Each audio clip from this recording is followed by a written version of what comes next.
Hi, everyone. Hello. I'm a little bit early. I'm about 11 minutes earlier than scheduled.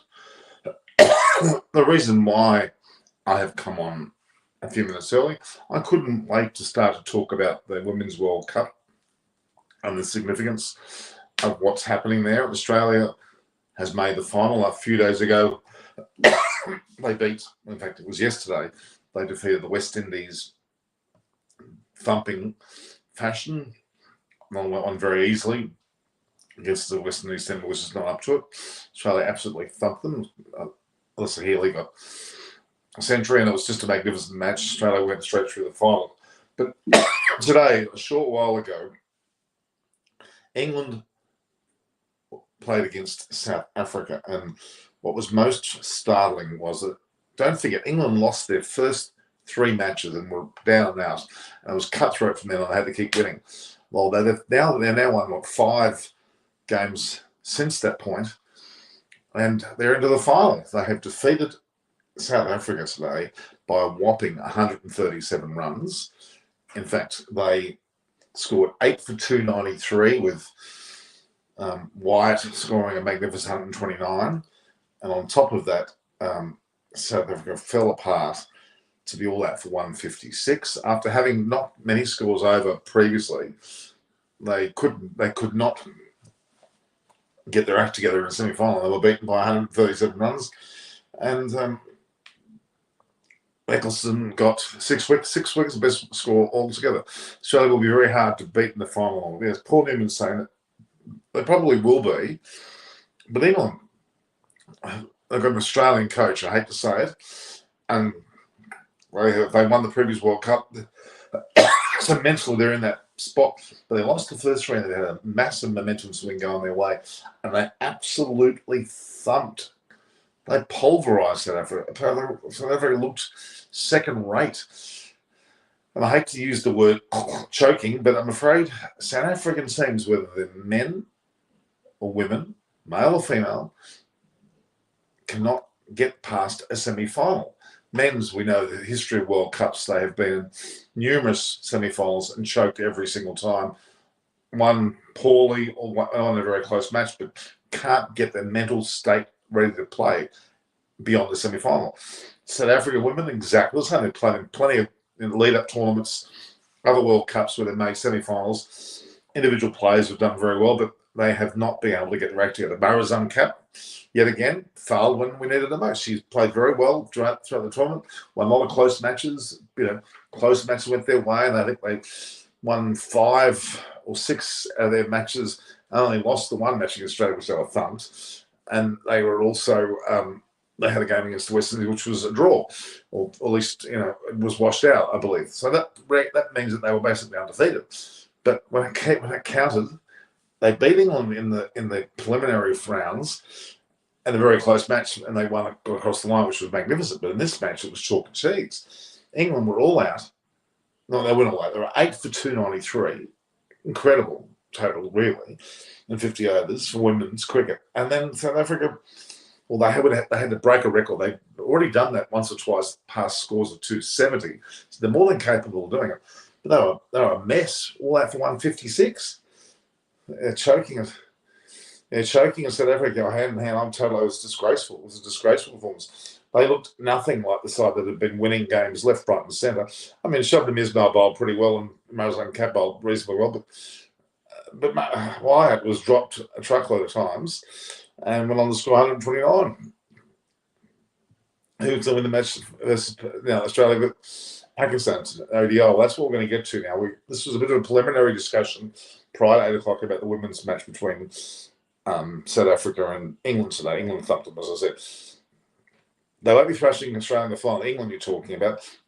Well, my only concern is that England have a bit of a mental edge, having won the previous World Cup. They didn't play Australia. In fact, Australia are playing England for the first time in an ODI World Cup final since 1988, which is 34 years ago. It's quite a long time. So, yeah. I'll talk about the Shane Warne Memorial in a minute, Paul. We'll get to that. But that was a great event last night. I was there for the Sydney end of it, and it was magnificent. We got to see a hat that he wore, all these balls in the field of 64 wickets. We'll talk about that more later. But the match between Australia and Pakistan, we'll get to that very shortly. But as you know, Australia versus England in the Women's World Cup on Sunday morning, my time at 11 a.m., which will be in most of the parts of the world, 5 in the morning or 5:30 in the morning. So it's pretty early. So yeah, it'll be an interesting start to that match. But yeah, Australia versus England. So in terms of the white ball game today, that is Australia versus Pakistan, which starts in about an hour and 6 minutes at Lahore, which I love. Lahore's, I want to go there one day pretty soon. It's just a pity I can't leave my mother, who's calling out in the background, by the way. The second ODI, I've got to eat my words a bit, but after the first ODI, I was quite scathing about Travis Head. He proved me wrong. You've got to make it for the century. My concern with him is he's just not consistent enough, and you can't take Test form as an example of ODI or T20 form. So there is a distinct difference between the two, and the reality is that we can't compare. But Mitchell Swepson bowled pretty well, and Adam Zampa had a fantastic match. Was only behind Travis Head as far as man the match was concerned. He took the 4 wickets and bowled very well. And Australia all round had a pretty good game of it.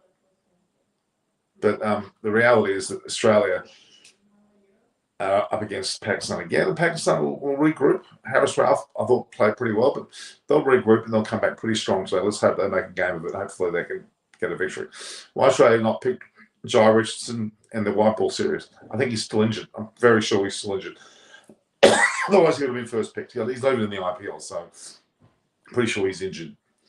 Australia played well in the first game. They did. Today is Victoria versus Western Australia final. It's not today. It's maybe today. Yeah, I haven't looked at the scores actually. I don't know what the scores are. Well, actually, I can see the scores right in front of me. Western Australia 2 for 282 versus Victoria. This is all stuff you can go on the quick info site. I know, boys. When toss bowled first, Pakistan batting again. Well, they haven't tossed yet. If Australia win the toss, they'll bowl first and Pakistan will be batting again. And maybe will be the case. But yeah, the toss hasn't been done. It's an hour and 4 minutes from the game. There won't be another toss. I'll be tossed for about 30 odd minutes. Yeah, but Himanshu Ruhela, why are you talking about Victoria versus? I mean, in the Victoria match, you got Hilton Cartwright discarded Australian player Cameron Bancroft. Discarded Australian player Cameron Bancroft for 134. Scott Boland's actually bowling this match. Will Sutherland. Yeah, it's a reasonably interesting game, but it's not like Sean Marsh, who's captain, was on 12. Scott Boland, he bowled. Travis Dean, Pekoski, Hanscom, Australian players. Nick Madison, Australian player. Yeah, it's quite a few. John Holman, he's actually another Australian player. So yeah, all right, let's go on to South Africa are batting.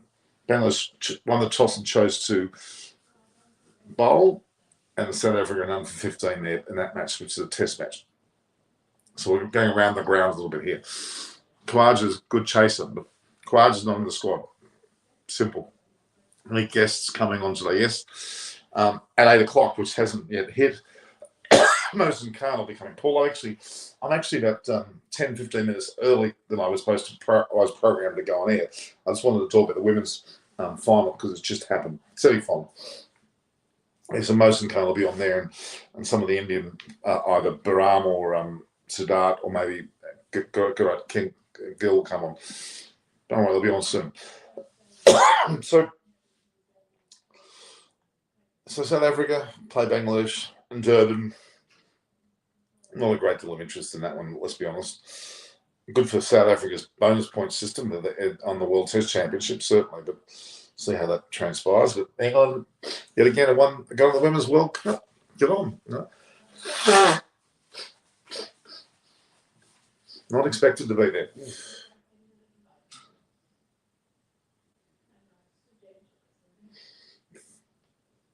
Hang on a sec, guys. I'm just going to just see who's turned up the front door. Can we listen?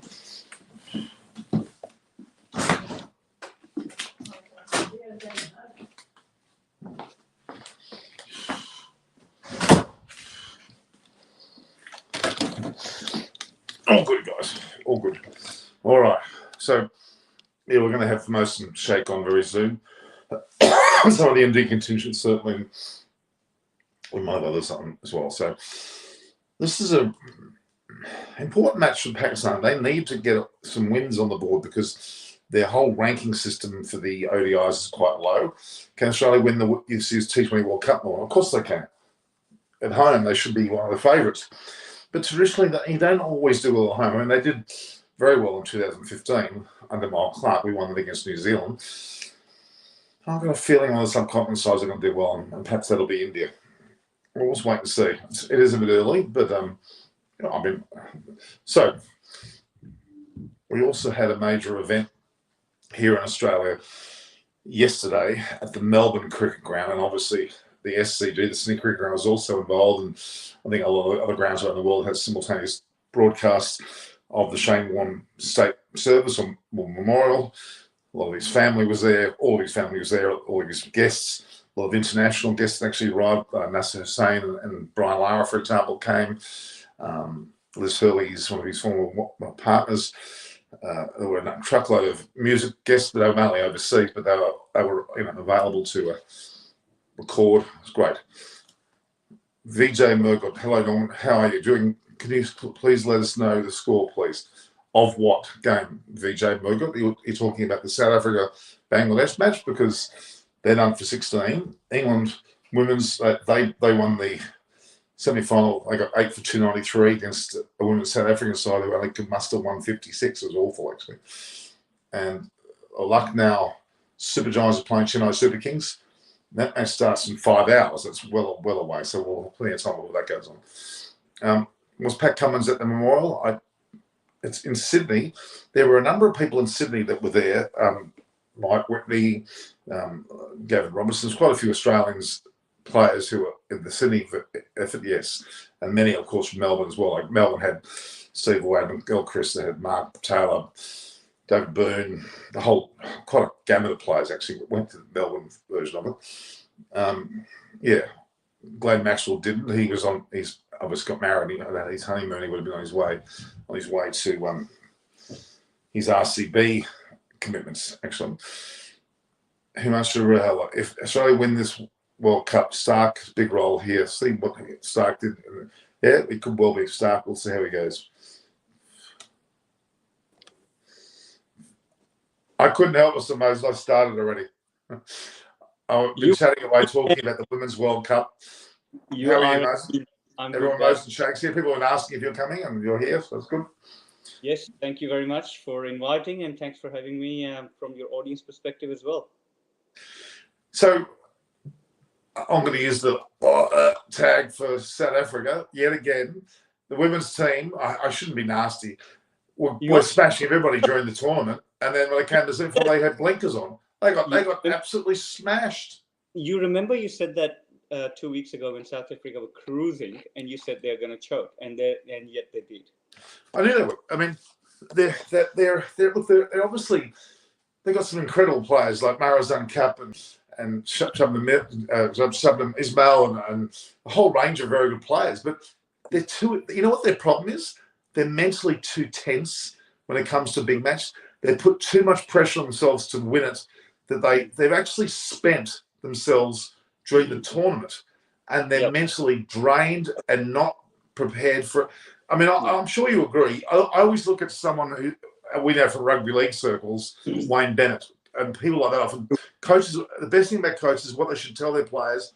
They need to time the crescendo. Do not play well just in the early part of the series, because not that you don't want to play well throughout the series, but playing well early doesn't mean anything. Until you get to the final. Goes with both men and female sided cricket as well. I think the pressure of winning ICC event is too much for them. They play quite intense. You and I both have experience for the girls side of thing as we're talking about the World Cup. I've had Marzan Cap in our Sixers team as well for 3 years, and they're very, very intense character. They're just by nature they are. It's win at all costs. They spend too much too quickly. She played her worst game when they needed her to play her best game. Well, I knew when I saw her in the early games playing so well that there would be a stumbling point, and then it's always the semi-final or final for that matter. You got to. Like England, imperfect. They've lost the first 3 matches, probably a bit edgy to do that, but they've come home with a wet sail. They've Exactly come right. home. It's probably fair to say the two teams that we were expecting, they didn't make it. We were expecting South Africa to choke. They did. I was expecting New Zealand to do well. They didn't. And India was the other team that just got let down in that game before the semi. So I think Australia being really good. They need all their players to be fit. England is still probably, Australia have got woods on England anyway. They've had that Ashes series and Australia smashed England, but England can surprise. So I'm still saying it's Australia way, probably 60-40, not outright. So disappointing way that semi-final. Both West Indies, they won the toss and they put Australia into bat, and then Alicia Healy, perfect game for her coming in, especially she had a mediocre to better sort of competition, not as good as what she would have liked, but she had a good innings and ended up being man of the match for the semi as well. So West Indies on that perspective was a little disappointing as well. They couldn't play spin. They just could not play spin against Pakistan. They gave away their wickets and they could not score against spin. South Africa, on the other hand, they had a fantastic tournament leading up to semi-final. But we both knew, we discussed that previously as well. They're known for stumbling at the key moment, and which they did, which was again disappointing to see. They're following the lead from the men's side, and you hit the nail on the head. They're probably mentally exhausted by the time the finals come around. They were mentally. It's a mental exhaustion. It's a mental stress you place on yourself when it doesn't count. You need to do it when it counts. And England have got that in spades. Absolutely. They knew exactly what they were doing, and they cruised. Just to take a step back, my only concern, I think Australia, honestly, as in Alyssa Healy, Meg Lanning and crowd, would actually least like to be playing England in the final. That's right. And that, in a mental structured thought, they will be very worried about the final. And I'm not saying England will win it, but it wouldn't surprise me if England do win it, because their crescendo has come at the right time. Australia's been up all the way through. They had a shocker against Bangladesh, which they got away with. Right. But they I think that was a good thing, that little lull, because it sprung them back in action against the West Indies. But they're going to be careful. They could stumble a little bit in the final. And if Meg Lanning gets cheaply. I think there's England were looking like at one point in tournament they would miss out, not even make the finals, like New Zealand. So it was looking like West Indies and India would make it, and England and New Zealand both will miss out at that point in halfway through the tournament. So I think England is on a rise, and that's what I still like the way they're playing their cricket. They're free. They're not really preoccupied like South Africa mentally are. I know that they've had a bad Ashes in Australia just recently against Aussie girls, but they're on up. They've been playing some fantastic cricket. Danny White's 100 was just really good trick to watch. If you had a chance to look at it, she played really well, and top of the order move has worked really well for her. Just on the Danny White innings for a moment, she got 129, which was fantastic, but she was dropped half a dozen times. Yeah, well, Shubman Ismail dropped a shocker. There were quite a few earlier on. So that's where the problem is. South Africa were mentally not right. They were dropping catches. The pressure was on them. It would be a huge monkey on their back saying, South Africans don't win semi-finals, men and women. They can't get rid of that off their back. And it's going to always be a problem for them. But it's about mental preparation. They went too hard too early. But, look at them. They didn't lose match at basic except for one, and they're out. No. Okay, John Carver. This man on here, John Carver, is someone I went to school with. I went to school with this guy, would you believe? John Carver. He's the same John Carver. Okay, so saying hi to me. So hi guys. Happy to be here. Always pleasure to be on Norman's show and discussing cricket. So Robert M is asking, who's the players in the second ODI for Australia? Well, at this point, Mitchell Marsh has left for rehab to go to IPL, so he's out. We've still got Agar in isolation. I believe Josh Inglis is also in isolation. Yeah, they both won't play the one-day leg. They might be playing the T20. So Australia's got probably the same options they had for the first match. And seeing they won, they won't change it.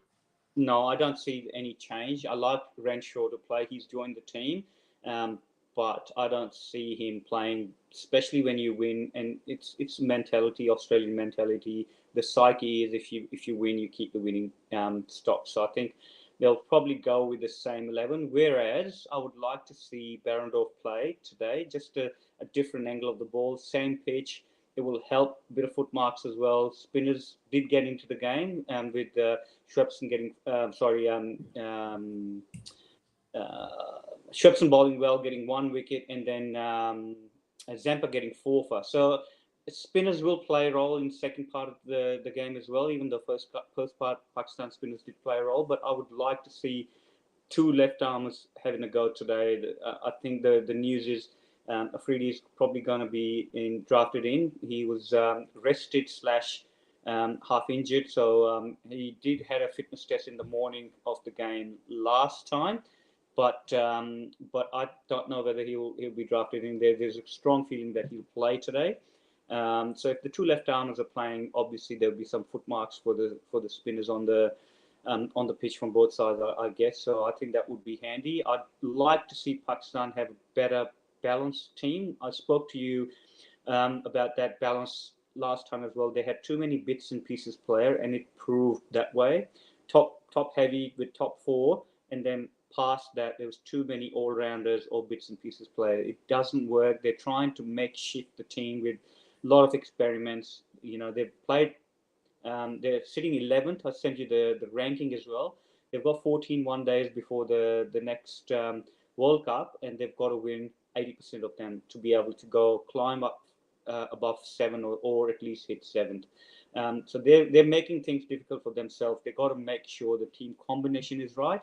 The balance of the team is critical. You can't stack up with big hitters and have weak bowling attack, let the opposition score 300 plus. It's hard task to chase. And we touched base game 1 as well. Pakistan won the toss. They should have gone and batted, put a score up, because It was a mistake. Australia has not experienced that heat. The starters, 38 degrees heat. You've gone in and put Australia to bat, which they were comfortably. Boys were sitting in the aircon, in the shades, and doing it easy. So you can't. You got to think strategically how you're going to play the game. Today's game is just not about bat and balls. That strategy, how you actually. Just quickly, Asif Ali and Haider Ali are considered for this match. Abdul Shafiq maybe considered. Interesting if they're going to do that. I wonder Pakistan. Shaheen's probably the one that may come in the bowler as well. All right. Interesting comments about the fact that last 15 matches, 16 matches, we've lost 15 of them because they're going to forget that. They're going to forget that. They're going to move on. That's useless. One of the major problems we have in any form of sport is the continual relationship to what's happened in the past. True. You have to think about what's going to happen in the future and change that mindset. And that's more important than the skills of the team almost in some ways. Really it is. Debashir Mahani is saying that Australia's batting and bowling depth is strong, but Pakistan need to play a positive brand of cricket. He's absolutely right. It's if Pakistan think I want to win this, they'll have a better chance of winning. It was clear in the match that we saw, the first match, they had no clue what they were doing in terms of winning. They did not pace their chase well. They were going to bat till the 30th over with no set target in their mind. The small targets, and commentator continuously talking about the small targets. You got to break the bigger target down into smaller ones and try and get to that 30 over mark with a comfortable 160, 170 runs at 30 over mark. So that leaves you with 130 in the last 20 overs, which is very doable. But you did, the 2 set batters did not look like exhilarating or changing gear, and all of a sudden both of them got out, and there was an uphill task for the middle to tail. And we spoke about it. The pitch in Pakistan, under lights, even though the ball's coming on, it's still not easy to start. You'll find it hard to start in both first or second. And that's what Australia found as well. When Travis Head got out, it wasn't easy for a new batter to come in and make a good start, because it was ball was turning, staying low, skidding, and under lights it was still skidding as well. It still had a bit of turn, but Okay, so just quickly, Baram Irani's, who should be online, is actually typing away madly here. Now, there's a question directed to you. Himanshu is asking you, should they pick Jason Behrendorff in this match? I agree. I liked Behrendorff, different angle, and he swings the ball up at front as well, and he's good death bowler as well. I like him. He's not so much effective in the middle overs, but his role is to bowl up at the top, swing the ball earlier on. He's good component of that white ball. He swings the ball. He's done well with white ball in IPL in India, so I'd like to see him play here in subcontinent, and he's done well in Australia as well with the white ball cricket. I actually would have gone with him as a swing option up the top. He's fit. He's not one of those guys who's not fit at the moment. But yeah, I like to get him in the team. This is a good question from Moore about what is lacking in the Pakistan batting. Imam Al Haq was fantastic. I thought he batted well. Baba Azam was pretty sound. They had a lack of experience in the middle order and a good finisher with experience, and that was their mistake. They And should also the lack of intent as well. So if you look at the partnership that Babar and Imam had, they lacked the intent of going, okay, we got to go with fives, 5.5s, try and get a boundary here and there.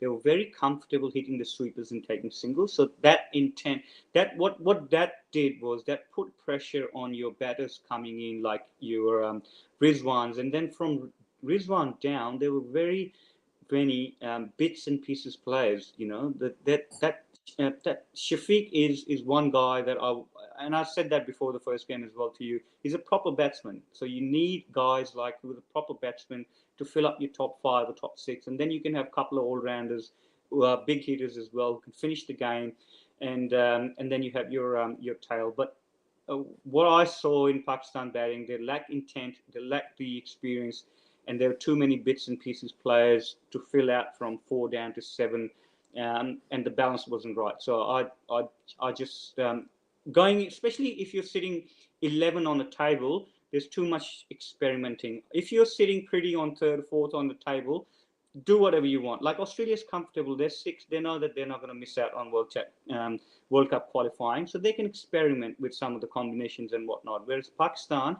have got to take these next 14 one days quite seriously, try and get that balance right, because sooner or later you've got to have a final 11 that you're going to go, or final 15 that you're going to go. This is the base of my team, the core, and the backups. So it's not enough time, and World Cup will be upon us before we know. Some great news has just come out. Abdul Qadir, obviously Usman's father, who's passed away, has been inducted into the Hall of Fame. Fantastic news. Excellent news. I think it is. I think it's great news. And look, he was. We talk about Shane Warne and his impact on cricket, but I think Abdul Qadir had, you would argue, the same impact in the subcontinent. His leg spin was phenomenal, and That's right. And he had young Pakistanis wanting to be leg spinners, Absolutely. such as his own son. I remember a chapter in Warnie's book when he toured Pakistan in 1998. When he toured Pakistan, he went to have a meal with Abdul Qadir's house. So you and I both know his son Usman, and I know his elder brother Salman as well. So he tells the story quite well that Warnie was picking his brains about different kind of googlies that Abdul Qadir could bowl with different hand position, different wrist position. So he was picking his brains, and he spent a couple of hours with him in his house, and that was that tells you a bit of character about Warnie, that he was not afraid of reaching out to anyone, and that tells you character about Qadir as well, that how he was valued in terms of leg spin. guru in terms of the ultimate guru of Shane Warne. So his legacy is quite big in Pakistan or in subcontinent to be a very crafty leg spinner. So I'm very pleased and happy for the sons that their father's been inducted in Hall of Fame. I mean, there's a bit of shocking news here. Barama Ali's just let me know that he's actually texting and watching the show from having a shower. It must be a first for someone to be texting and watching our show while in the shower. Do not attempt to go three-way conversation from the shower. Thank you very much. That's not what I want to say.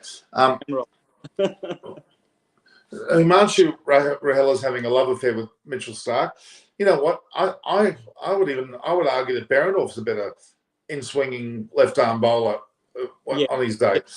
His swing is rather big. He's lanky bowler. The difference probably between the two is Starc will get that extra yard of pace in him. So it can be a bit, and his ability to do reverse with that pace, whereas Behrendorff is really good with the up front and then in the middle when ball's not doing much because he hasn't got that pace.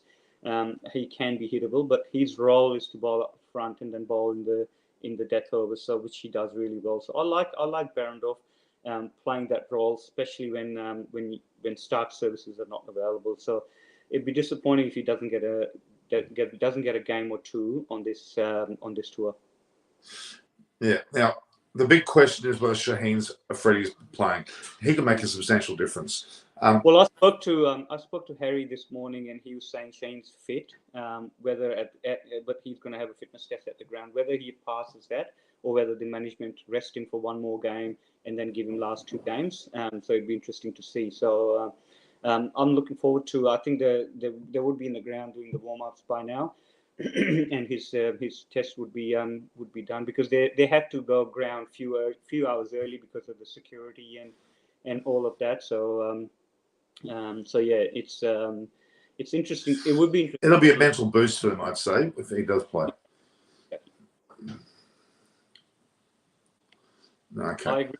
Yeah, he's too good at the moment, and could not disagree that both of them played within themselves. I wouldn't say slow, but they played within themselves. They didn't show enough intent to take on.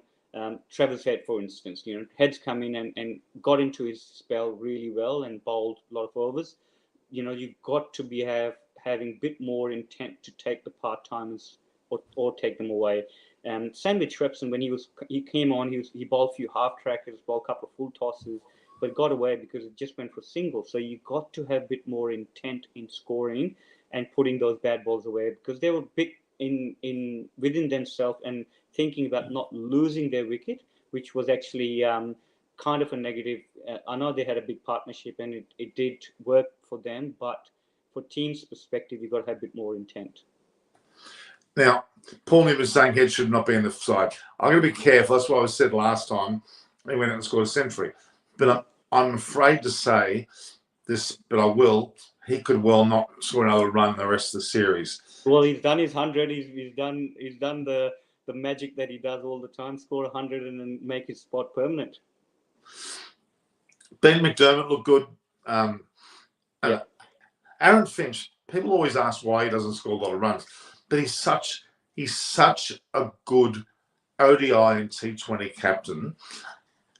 In my humble opinion, I had him potentially being our test captain at one stage because I think he's so knowledgeable. He's so good at team balance, and he understands that.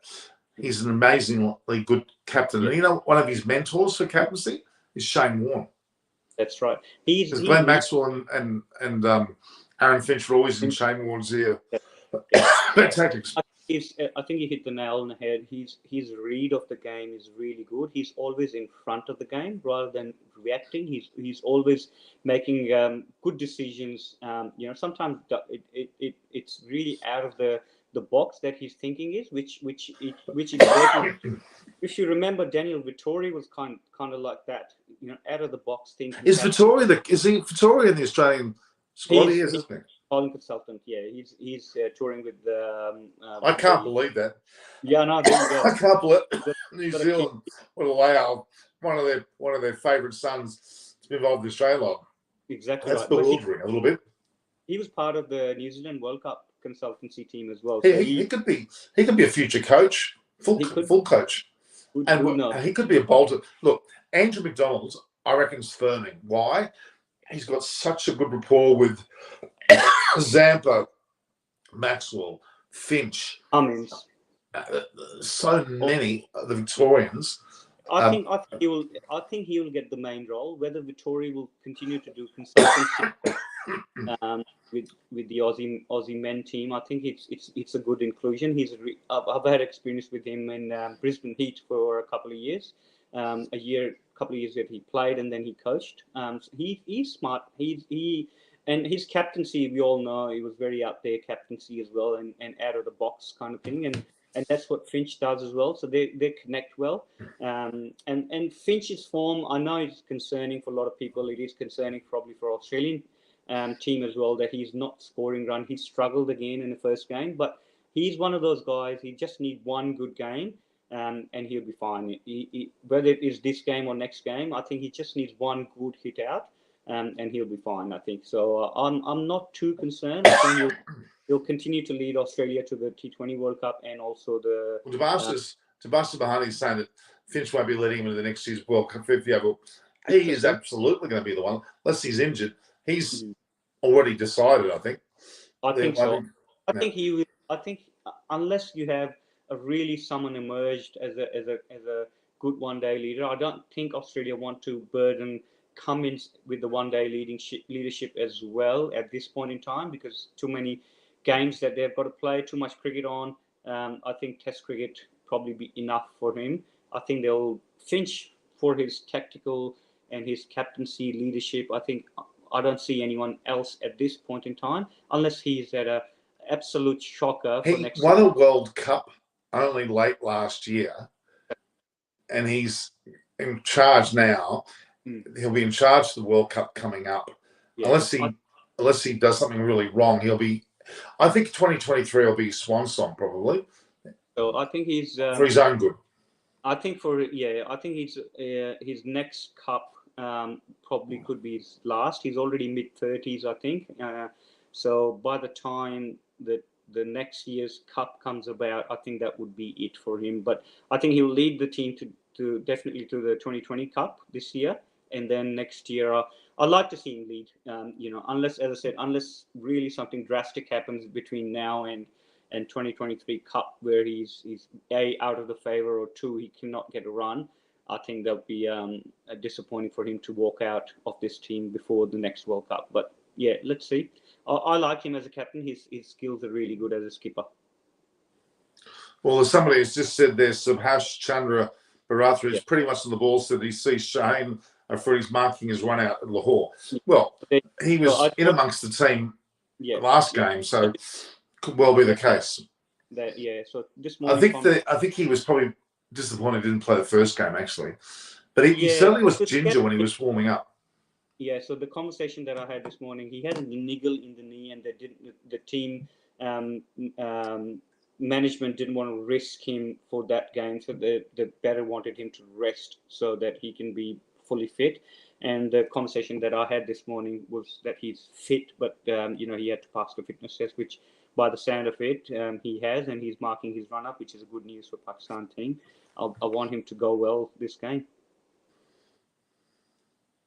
I'm just checking whether we've got any updates on the teams from Australian media. They normally send out. Yep. No, I haven't received any updates from Pakistan, so it's interesting. I think it's probably sit and wait. It's about half an hour to go, and there's no update on the teams as well. I'm just waiting. There's nothing coming up. Normally we get a bit of a heads up from the Australian media. Nothing's come up just yet. Yeah. No, it can't be very far away though, because Tell me. Well, I'm saying 2 minutes before they're meant to be tossing anyway. So that's the toss something. are off, and I think the key thing for Pakistan would be to.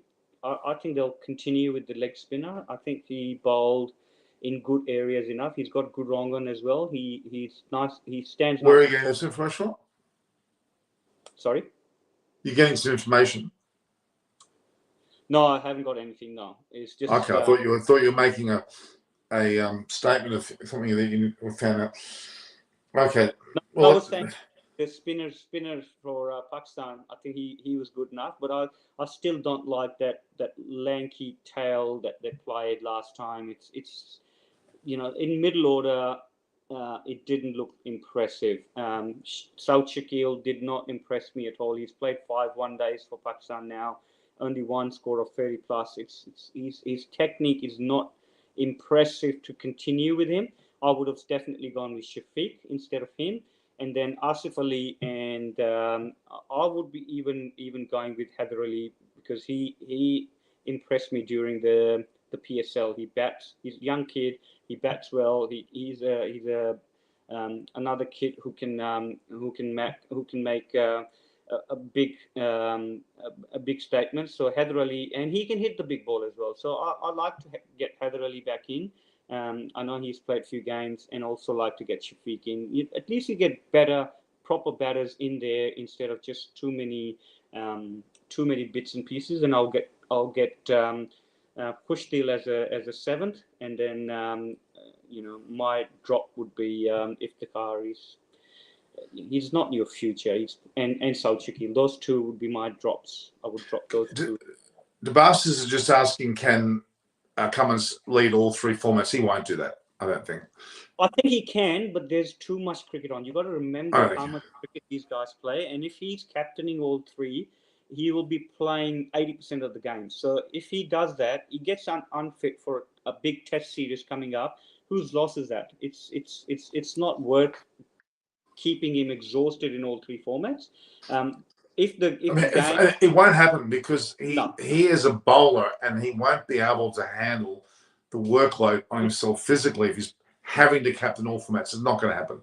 Not because it's not about how good or bad he is. It's just not going to happen. Exactly. I mean, he's capable of doing it. He's done that for New South Wales this year, captain both One Day and Shield. But you got to remember the sheer workload that he's got to be bearing, playing all 3 formats and having very minimum rest. Especially the next 2 years of calendar. If you look at it, it's really full on with 2 cups, Ashes, India, Sri Lanka. There's too much on. I don't want to see him getting unfit. He's spent already 3 years on bench trying to get his body right.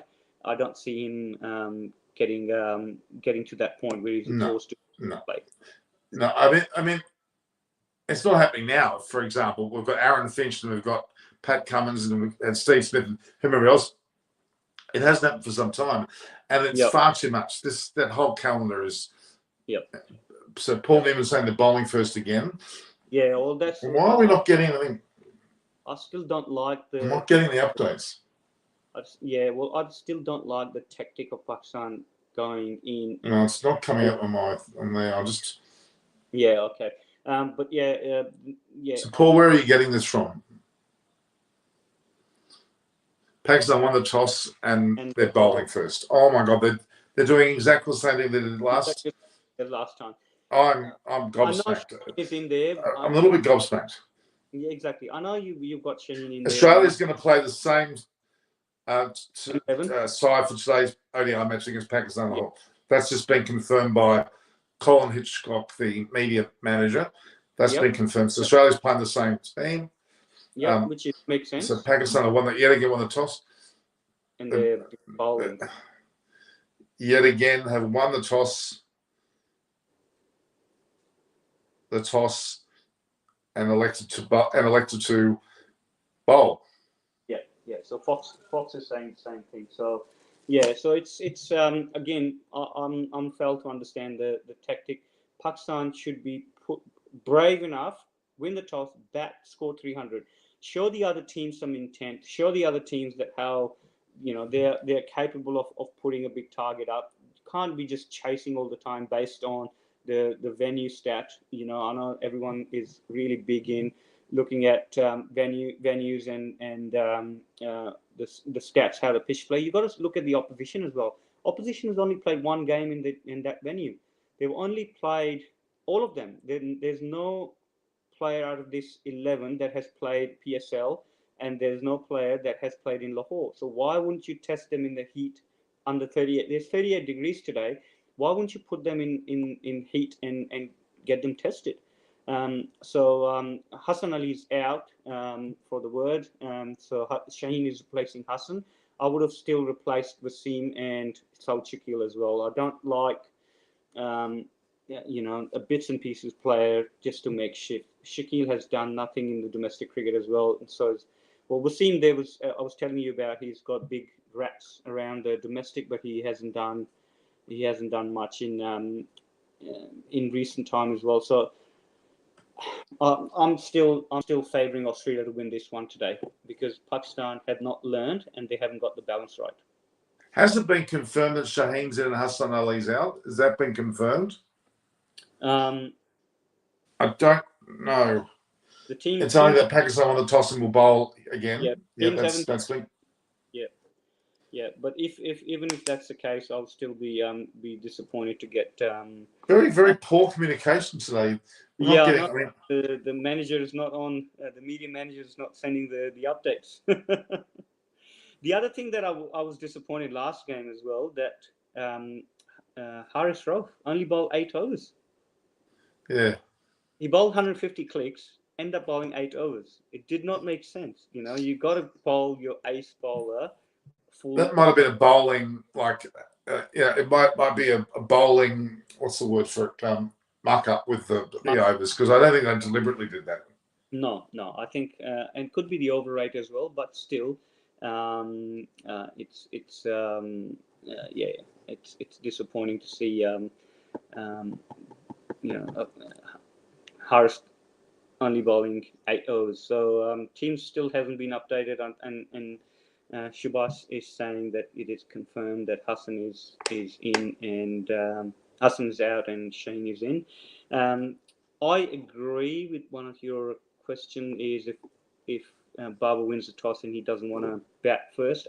I agree. I like the captain to take the control of the game from ball one. So if you're winning the toss and batting first and dominating with the new ball and leading that into scoring 300, 320, what Australia did, I think that's where you actually go and show your opposition that your intent is there, you're positive, you actually want to win, and not afraid of facing swinging ball earlier up, because I'm pretty sure the ball will do a little bit earlier on, but you saw last game about 6 or 7 overs the ball did anything. After that, it was just flat.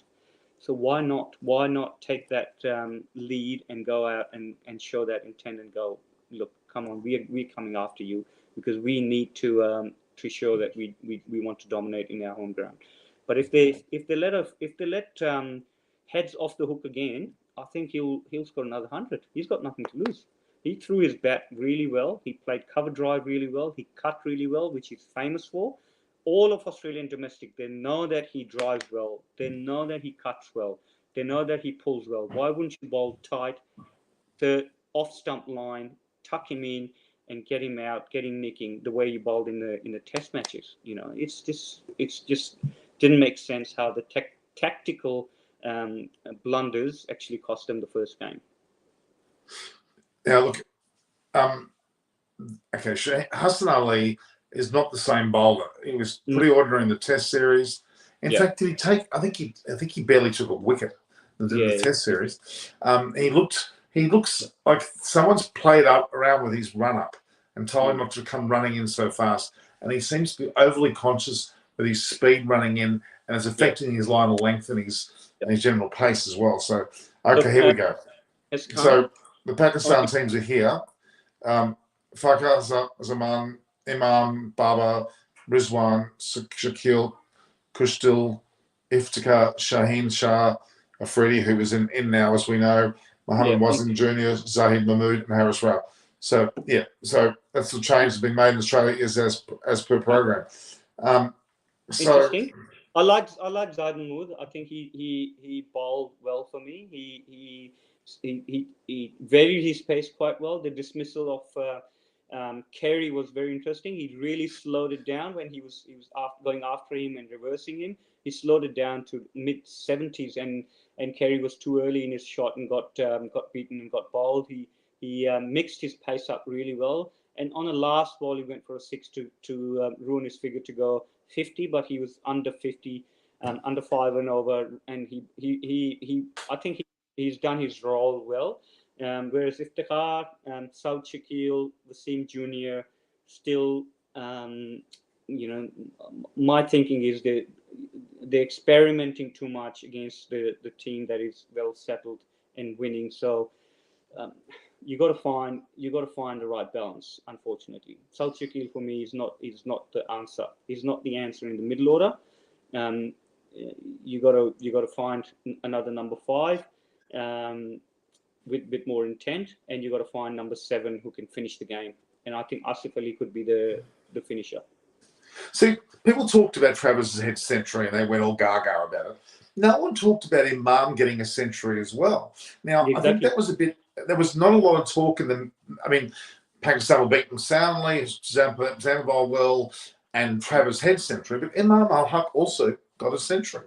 And what is impressive about that, he did that in the Test series and this particular match. So that's something that Travis Head certainly didn't do. And I believe, okay, you can't judge form in either test. You can be batting really well in the test and bat ordinarily in short form.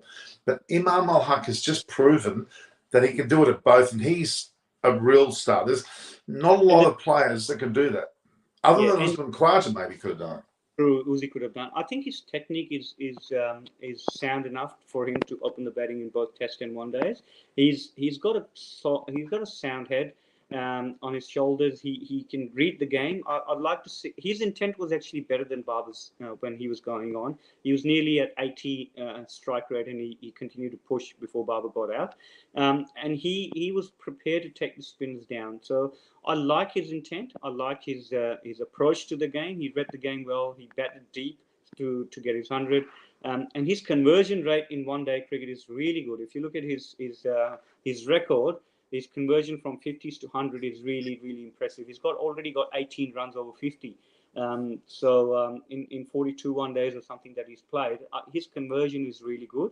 So he's a solid opener. You got to down that pack and you go, okay, well, we've got one opener, problem solved. We've got to get a bit more out of Fakhr. He's good 2020. His form with the white ball has been good recently. He's nearly scored 200 in England in a series. He scored a 200 in a one day as well. So he's a power hitter up the top. So you got that right, Babar, and then you got Rizwan. So top 4 looks solid. They look extremely solid. Absolutely. The number 5 position, to me, you need a really good sound technique batter who can hit big or who can rotate the strike. Unfortunately, South Shakil is not the answer. He's batting 5. He's played 5 one days, only scored 130 in those 5 innings, and he's not of a strong stature. He's more of a nudger kind of a batter who's just rotating strike. He's not a big hitter of the ball. So you've got to get a solid number 5. And I know I'm harping about Abdullah Shafiq. His innings in PSL was solid enough to hit big, and in Test match we've seen that he can hold the end and rotate strike as well. So you got to get number 5 sorted, and then you got to get the 2 all-rounders sorted at number 6 and number 7. So I think there's few spots up for grabs. Not much time left for Pakistan. It's running out quickly. If they don't get it right, they'll be playing a qualifier, which would be the first. Now, there's questions about Labuschagne. Is he good in ODIs? Well, quite frankly, he hasn't been relied upon too much. He's in there. He's on borrowed time, is what we've been using the term for even Travis Head. When the likes of Warner come back, and if Mitchell Marsh, Agar, and obviously Steve Smith still was in favour. Yep. Labuschagne won't be at the team, nor will Travis Head. Yeah. Right. I think Australia have got a really solid batting. If you look at Warner, Finch, Smith, you got Maxwell, you got Mitch Marsh, you got Carey, and you got Green. They've got really good solid batting, and then you've got your bowlers. You've got Cummins, Stark, Hazelwood, Zampa, and then you've got your backups in Richardson, and both Richardson, Kane Richardson, and Jai Richardson. So both have been fit. They're both 140 plus bowlers, and then you have your backups with Sean Abbott and Barendorf as well. So it's really solid. Australia's got a really good, solid squad sort of assembled together to go into World Cup 23. I think they'll probably experiment with a couple of guys like Ellis, and they might give a game to Benny Dorsius. If Australia wins today, they should give a game to Benny Dorsius and Matt Renshaw, third one there, because there's nothing much to win. Because if they win series today, they'll give other guys a go. Everybody's making comment that it's a poor decision again to win the toss and bowl first. Agree. I mean, we may eat our words later, but I think they're going to be in the same fate as they were the first game. Now, they've sealed it almost, really. Unless Shaheen can do something quite spectacular when he bowls. Is there any? But better off the bowling second. Even then, Norman, you've seen enough cricket. You played cricket as well. If you actually put the runs on board, put the opposition under pressure, take the pressure off your bowlers and go score big, have that intent, keep the Australians out in 38-degree heat for 2.5, 3 hours. You've exhausted them, drained them, and then you go and get them to bat and bowl well. I know they're worried about bowling in the dew conditions with under lights, the ball's coming on the bat, but it's different. If you have scored 320 runs on the board, you're putting opposition under pressure, and you've got good spinners to actually keep him down, slow the game down, take wickets. You got to have a bit more positive intent, and that's what they were lacking in the first game. And I'm afraid that I don't like the decision of having the opposition bat first, just because the venue has supported otherwise. Venue is only dictated by how you play. The pitch is going to be same. I know there's going to be a little bit dew. There's going to be a little bit of factor of skidding the ball, hard to field. But you can't just make a decision based on that. You got to look at the opposition. You got to test the opposition out, put them out 3 hours of 38 degrees heat, and let's see how they perform. Yeah, look, 3, 6, 7. Trying to work out what they're doing here. 3. It's not. It's just trying to. 1, 2, 3, 4, 5, 6. About 13 minutes before the game starts. So yeah, we've been another 13 minutes before the game starts. That's right. Subhash is saying that Fakhar Zaman will score a century. I remember seeing him bat, and he can bat fantastically. Yeah. It just doesn't seem to be. I'm just trying to lose where this particular. It's very strange. You normally get some sort of an idea of what's going on. 3, 6, 7, 8. 3, 6, 7, 8. Okay. All right. Yeah, there's. Well, again, Pakistan being stubborn and not changing their decision to bat first. Is it a stubborn decision? Because it didn't work in the first match at all. And I can't see how it's going to suddenly work in the second.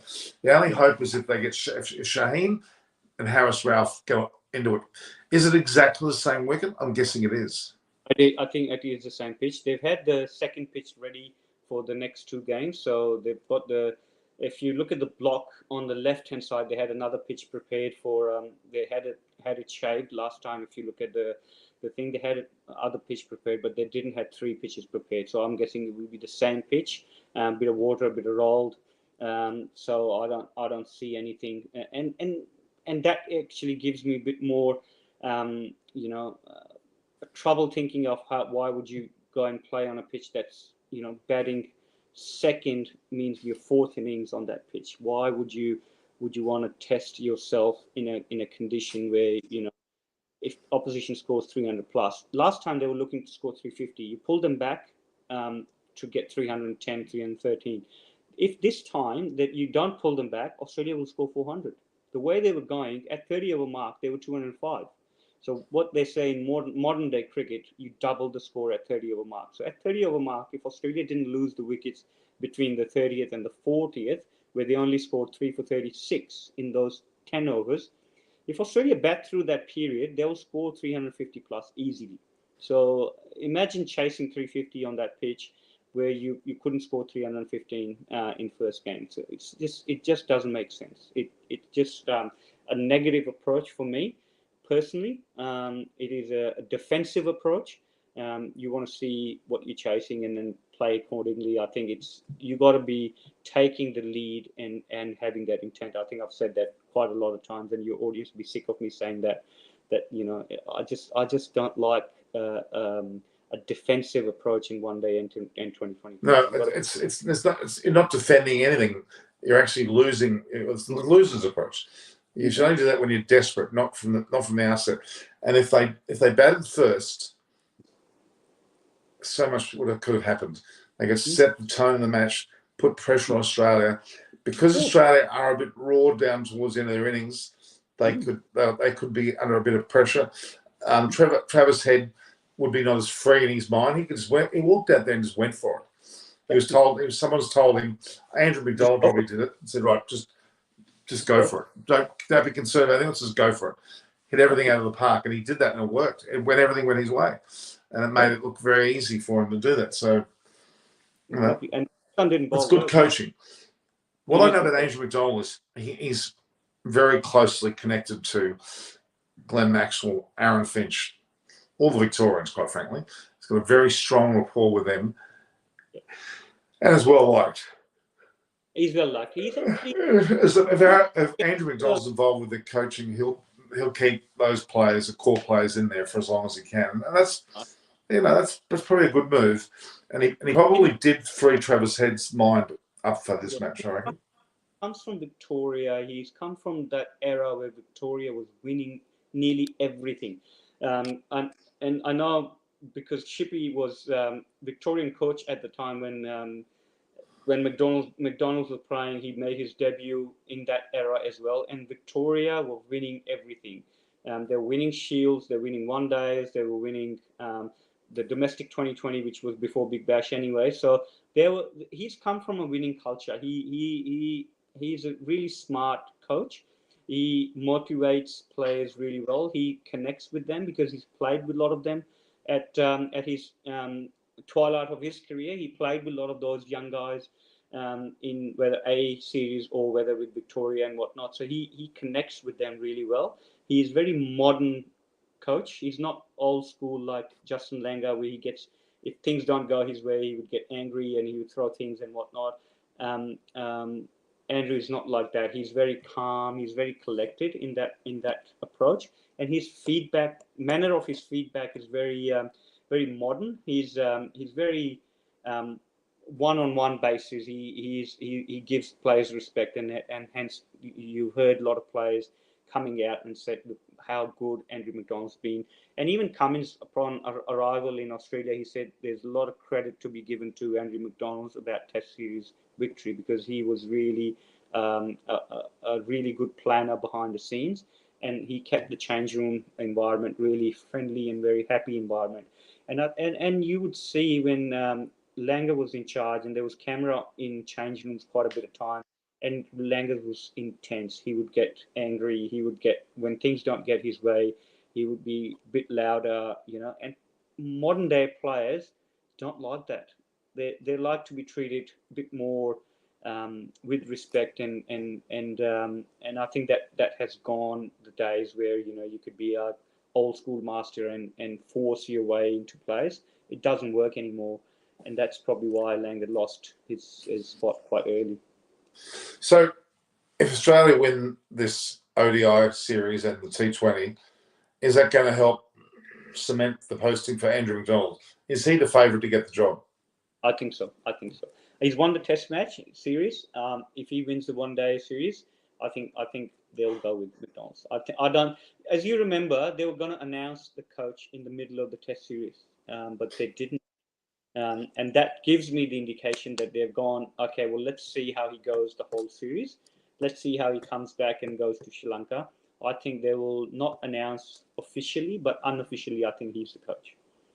I don't have any doubt. Whereas if you look at other teams, they are still experimenting with their coaching staff and whatnot, and that's to least to say about England as well. They haven't nominated any permanent coach. Collingwood is still filling in, and they haven't announced anyone for English summer who's going to lead them. Sri Lanka hasn't officially announced the head coach as well. Bangladesh, I think, recently announced, but yeah, it's very much up in the air. Well, the word is Silverwood's got the Sri Lankan job. Yeah. Justin Langer is firming to be the England coach. English, yeah, but he wants to. But he's also in the mix to take Hurricanes as well. So Langer could be in a Big Bash Hurricanes, because I know he got preference for Hobart Hurricanes job. His records in Big Bash with the Scorch has been phenomenal. He again created that winning combination, and it has been really successful. So I wouldn't be surprised if he takes the Hurricanes role if England doesn't come about. And Tassie are looking for a Shield coach as well. So I wouldn't be surprised if Langer ends up in Tasmania for both Shield and white ball cricket. So it could be a good option for him. Yeah, I mean, look, the longer they take to name the coach for the Australian side, the more I'm feeling it's going to be Andrew McDonald. Because if they had another coach, they'd want to get him in as quick as they can, leading into the World Cup this year and even into next year. They would like to get them in a fair bit of experience. So it looks more and more like, because Andrew McDonald's been a part of the coaching staff for a couple of years now, isn't he? 3 years now. Right. Well, I mean, he's very well known to everybody, and he's got that runs on the board that they need. It sounds like. And also, not just him; it's the other sports staff. Divinito is there. He's well regarded amongst the guys. Steve Smith. Before Divinito went to England, he was part of the sports staff at that time as well. And Steve Smith highly regarded him as a really good batting coach, because that time a few years ago, when before the Ashes, Steve Smith was struggling, and Div did a lot of work with Smudge at that time and got him back, got him scoring runs and whatnot. So he really is regarded quite highly amongst the Aussie setup. That he's really, and he's again similar sort of mindset. He's not intense behind the scene. He's really hard worker. Players respect him quite a lot, and he gives a lot to the players. He offers a lot. So he's another one that they've always wanted him. So when he came back from England, even though at that time there was no opening for batting coach, but they made a role for him, and he got drafted. Well, he was officially the bowling coach, wasn't he? Because it was an all-rounder, wasn't he? Yeah, I know he was. But Graham Hick was batting coach at the time, if you remember. So Hickey got made redundant when the Corona hit, and as soon as that happened, the Div got back into the Aussie fold. So look, they're showing the pitch on screen. It's the same pitch. We're about to. We've got, I think it's 2 or 3 minutes before the start of the play. My prediction, and I can see that, and I think Subhash and Paula made some summation, which I'm going to agree with. He's smelling a wicket in the first over, and probably the Head's wicket. I'm predicting that Travis Head, based on these guys' discussion, will get out first over to Shaheen. And Shaheen will do the magical up like that. Head will go early, and Australia will, I would argue, struggle this time around. Yeah. Still do okay, but Travis Head, I think, will go early. I think he is. I think here he comes out now. He's well and truly ready. He'll be going for it, and Shaheen, if he bowls well, will get him early. I like to see that they're showing the pictures of the pitch from stump cam and the overview, but it looks flat, dry, hard pitch. It's nothing in there for bowlers. If you bowl with 0.5% of error, you got to go. You've got to be hit away. The margin of error in modern day cricket is minimum, and it's getting smaller. So if Shaheen gets the ball swinging up at the top, I think that would be what Pakistan would be hoping, that he gets a couple of early wickets, and then from the other end, Haris Rauf gets in and he gets. Look at Aaron Finch's ODI record. He's 134 matches, 17 centuries, and 29 50s. 17 centuries in ODI. That's pretty bloody good. Yeah, nearly 6,000 runs as well. So you can't. Like a test career. Yeah, you can't knock him down. I know that his recent form has been questioned. His recent form with both 2020 and one day has been questioned. But I would, for his leadership. To Shaheen Afridi's looking. Yeah. His hair looks a bit buffier, a bit longer. I'm not sure what's going on with his hair, but.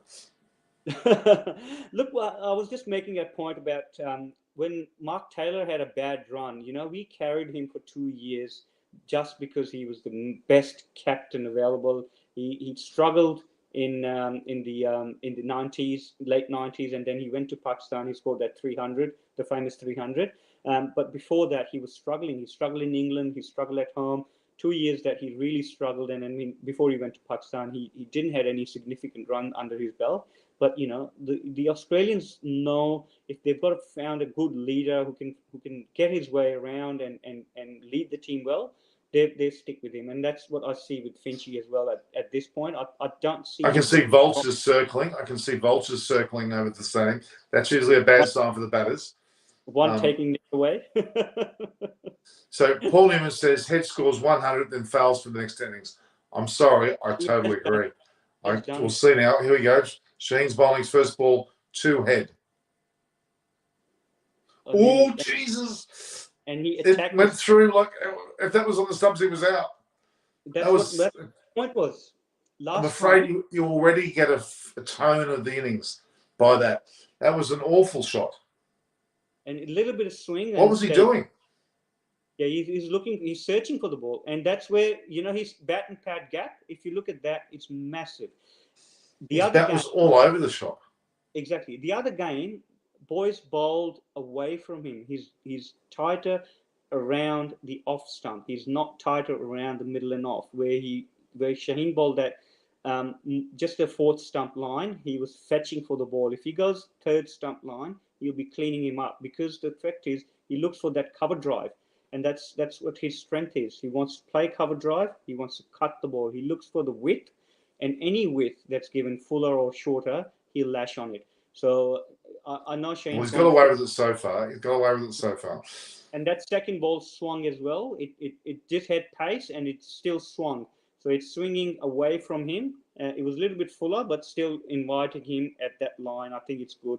If he swings the ball back into Finch and blasts his pad, I think Finch would be in trouble as well. I would want Shaheen Afridi to get Travis Head back on strike. I'd almost give Aaron Finch a single, get him on strike, because Travis Head is extremely vulnerable right now. Yeah, that was both shots were very streaky. So I agree. I think that they will probably try and blast Finch's pad as well, because he will go full. He's out. It's a full toss. Finch is out. So and there he is with the famous. We were right. We were totally right. Something was happening in the first over. You got your kiss. Absolutely plumb. Full toss right on the stumps. He's gone. Gonski.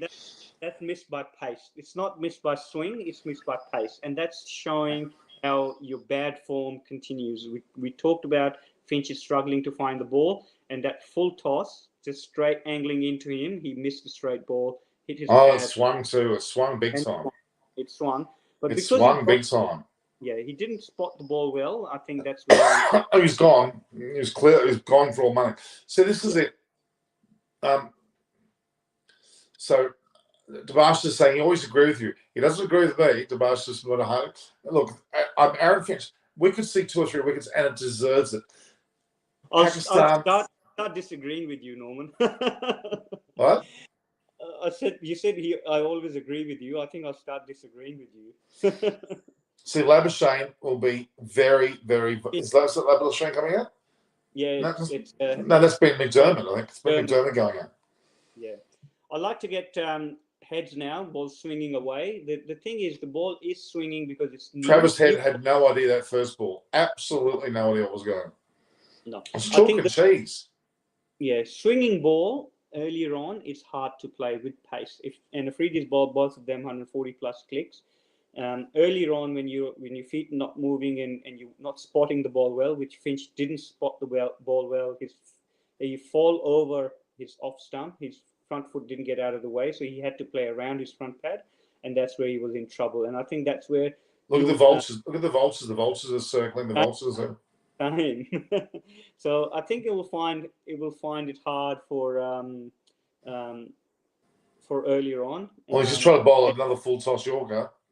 Yeah, he's trying to look for that swing earlier on because that swing will go away. You've got to remember that even though they're using two new balls from both ends, but it probably 5 or 6 overs max when the ball's going to hold that shape, hold that hardness, and swing. I wish they opened with. I mean, I really wish. I know they're not going to. But I wish they opened with Harris Ralph. I wish they would open with Harris Ralph. Yeah, his genuine pace could cause some real grief. Yeah, they've actually they want him to bowl with the older ball in the middle overs and then death because he's been really good and at last game as well he came in that middle overs, put up breaks to scoring as well and got the wickets in depth as well. So I think he's here we go. I predict another wicket's going to happen this over. Oh Jesus! Oh my God, that was close. That was close. That was close. It may have been a bit a touch leg side, but it looked close. I think it's down leg stump. I don't think it's pitching leg side though, and I think it pitched outside leg stump. I think it'll swing down. But it hit him on the full. They haven't taken the review. If it hits you on the full, the swing becomes irrelevant. Remember that. Yeah, they haven't reviewed. So if you're in front and it hits you on the full, doesn't matter if it's going to swing a mile. No, I think it pitched out leg. It bounced. It bounced. It pitched outside leg as well, so I would. It's smart not to take. Barber didn't get eluded from Shaheen Afridi. They didn't review, did they? No, he didn't. Shaheen wanted that review so badly, but Barber was smart. Did they take a single? Yeah. They took a single. Off the bat? Because they're giving him a run. Yeah, well, surprisingly, he has. No, it was a leg ball. It was a leg ball. Was it? Yeah, there you go. They had it as a run, now they've changed it. I think it pitched outside, swinging down as well, so you got to get that. Okay. We've got one ball left in this over, and Travis Head's facing. Okay. Prediction, out. Edge to first slip. Let's go. Oh, too much width. Oh, he did it completely. He's gone in for 4. It was a poor delivery, to be honest. He went greedy. It was a poor delivery. It was way too wide. Again, if you look at the execution of that delivery, the ball was about. we had 9,300 viewers last match, right? We were pretty quiet for that first hour. All of a sudden, since the game started, everybody's watching. Nice, good. Look at this ball. We were talking about this all last game as well and all morning. The width is what he loves. This ball was about 6 and 7 stump going away from him. He just stood in his crease, no feet movement, threw his hands away and cut away for 4. You know, you've got to learn from your first game and go, we cannot afford to give him any width. And you've called it right. Harris Rolfe is coming into bowl. He's the other side. So Finch's dismissal, they're showing is the umpire's call, which is the right call. I think he was out for all money. So Harry's coming from top end. So he's coming from college end, and I think it's a good move for Pakistan to go all pace attack for both ends. Harris Ralph was bowling. Yes, that's what I said. Yeah. I'm just saying that is good. That's good, isn't it? Yeah, I like that. So you were talking that way, so I was distracted. Give me a sec. I've got a mother calling me. You continue. Doing some narrative. So, interesting thing is how he's got two slips and he's trying to look to swing the ball away from right-hander. It'd be interesting if he can find any swing earlier on with that pace and not allow any width and continue to bowl tight stump to stump. So first ball he's found a little bit of swing, but too wide. The other thing that is interesting on that pitch is the ball is not carrying as much. It's a second game on that pitch, bit more water in it, bit more heat, and I think the ball is dying to Rizwan, which is interesting to see how that goes on with the game goes on. So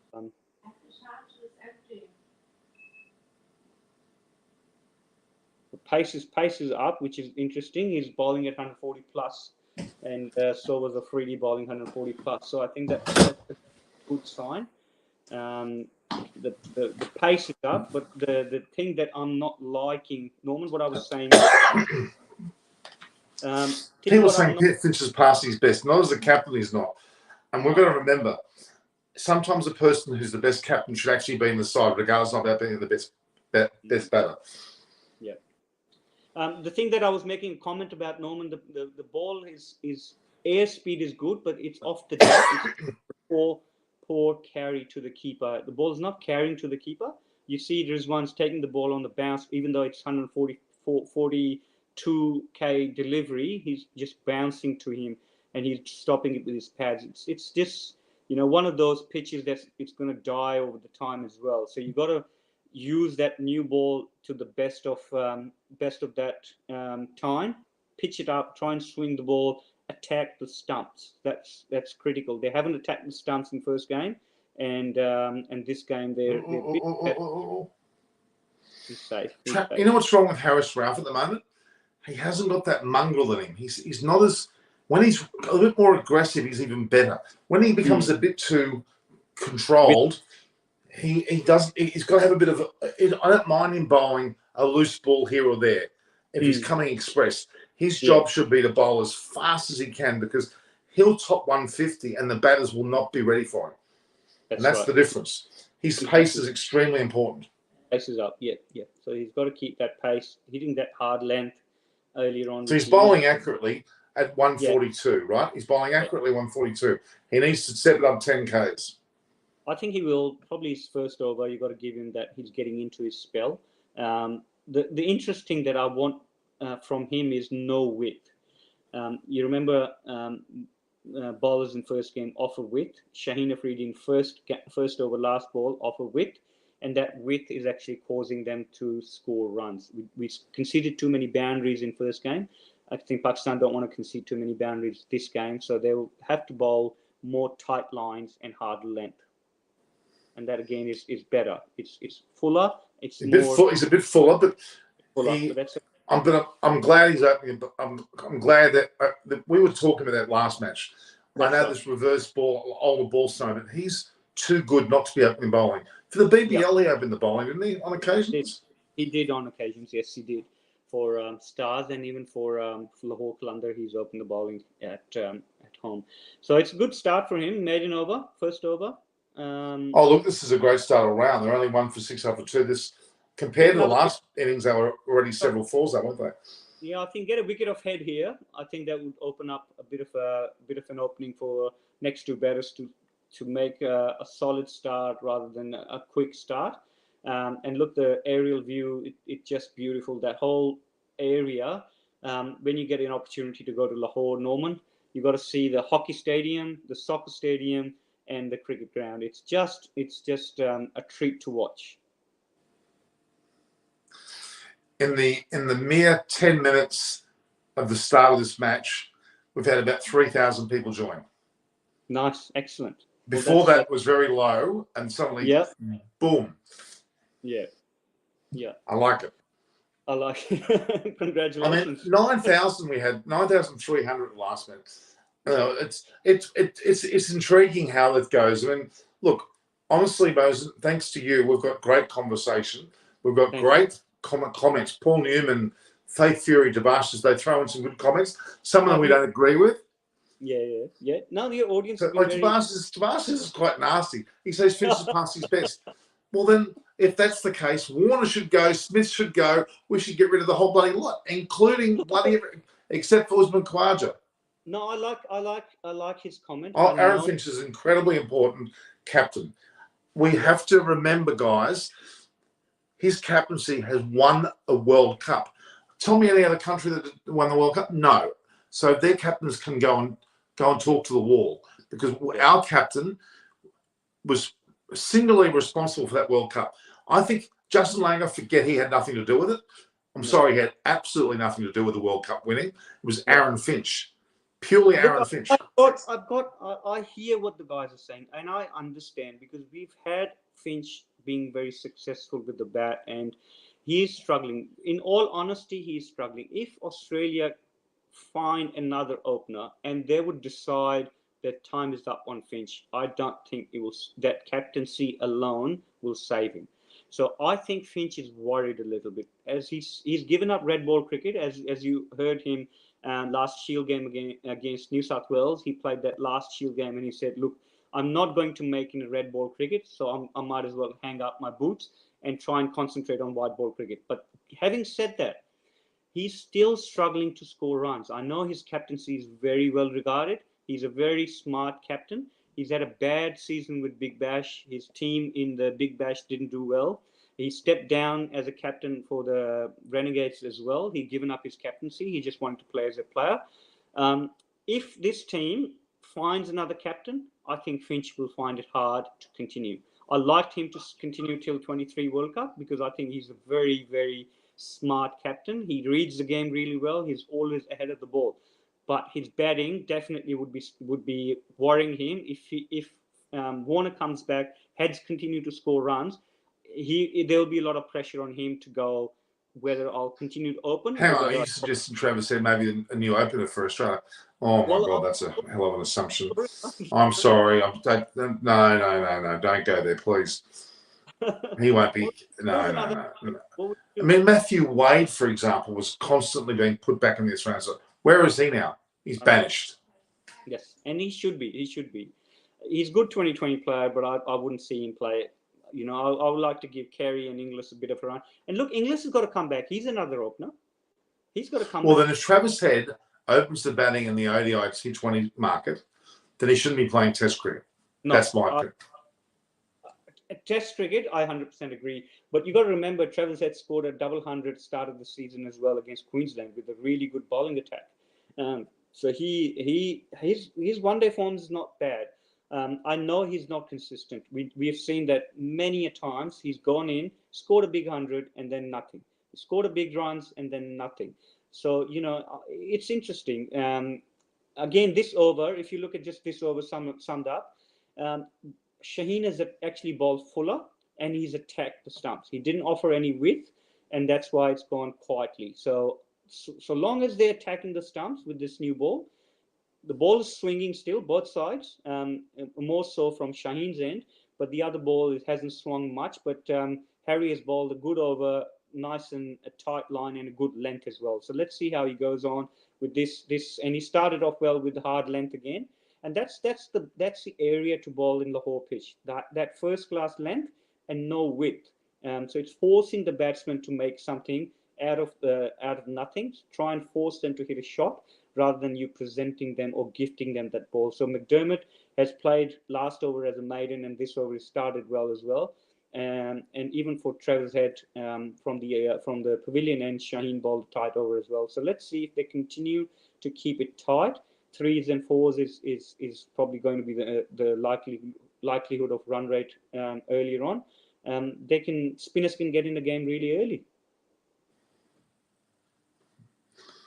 On too straight, and McDermott's too good to whip it. Harris Ralph, huge future. Seriously. Yeah. I see him playing Test match. You know, that's the other thing I was disappointed when we spoke about him getting a game in Rawalpindi, but he was COVID. And then Lahore, I was really keen for him to have a run, but it was just it was disappointing that they didn't go with him and went with Hassan Ali. So he's gone too straight for McDermott's liking, and he whipped him really well in front of square. So that's what my worry is, that one ball, that one delivery, that you got to make sure that you stick with those 6 deliveries, work hard on those batters on that hard length, good line. That's where it is. That third ball, straight away back into that 145 clicks. Its pace is up, as you said earlier on. He was bowling at 142s, now he's cranking it up to to mid 140s. I think he'll hit 150 soon. And Freddie's bowling at that high pace as well. So one more wicket, I think, would be very interesting. He just needs a bit of luck. We all need luck. Hmm.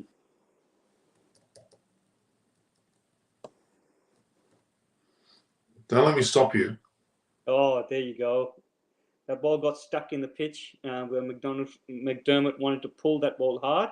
Ball get stuck in the pitch, and it was 143 click. It was too yeah. So it didn't bounce enough. It hit him on a higher tight pad, and that's what I was saying earlier, that the pitch doesn't have enough carry. Ball landed about halfway mark, but it just carried about hip high. So, the carry in this pitch is not enough, and that will die with the time, with 3 hours of sun.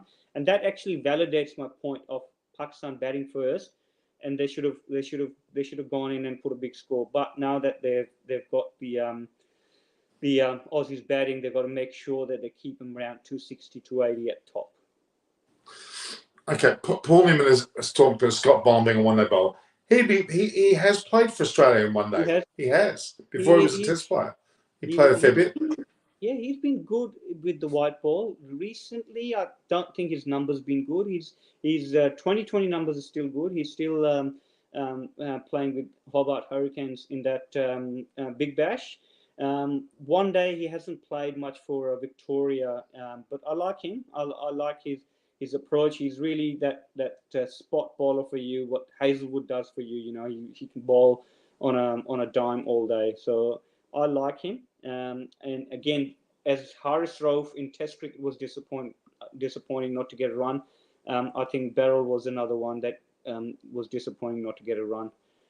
So it's interesting how they go. 14 after 4 with 1 wicket. So compare that to last one day, Aussies were about 28 or 30 at the end of 4 because they bowled poorly in first 5 overs.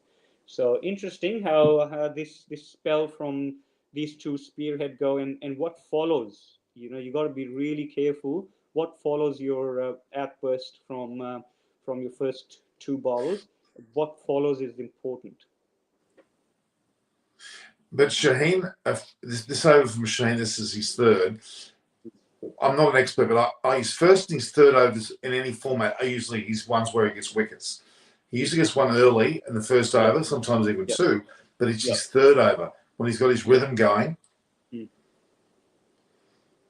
that swung again. That ball again. You see where Travis Head is playing that ball. If they show replay, you see his bat is at about 4th stump. His feet are at about leg stump. So there's a big gap between his bat and pad. He's caught at crease. His feet not moving. Anything that is going to come through or shape or held the line from a Freddie, he's going to get his off stump cartwheel, because that's the area you've got to attack Travis Head.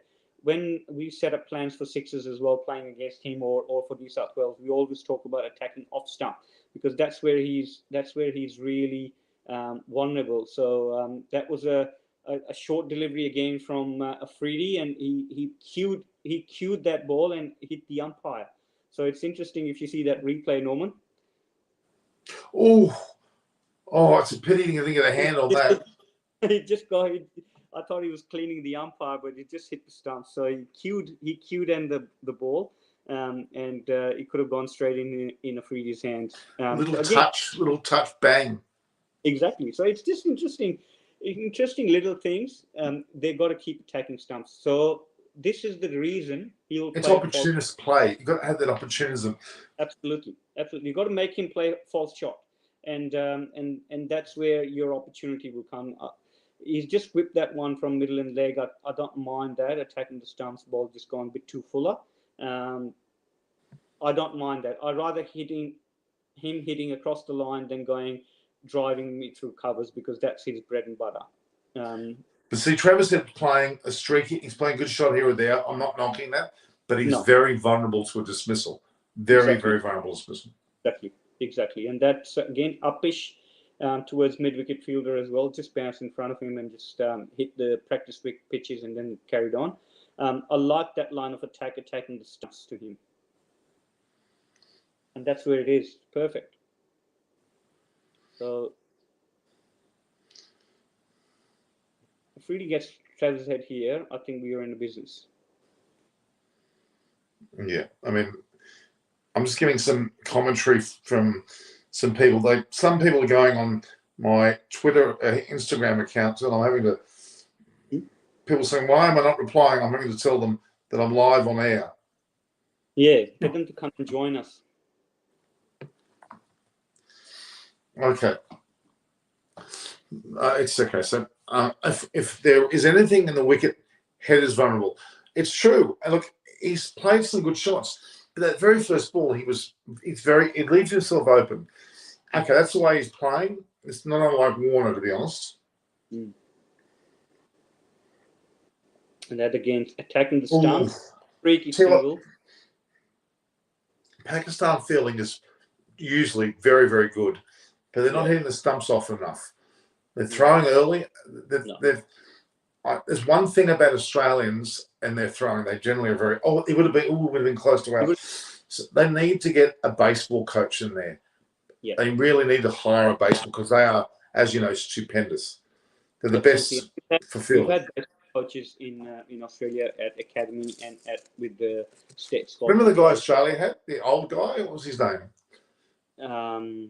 He revolutionised the way they dived near the boundary. Throwing, he revolutionised how we actually attack the ball and how we actually go attacking the ring and keep tight.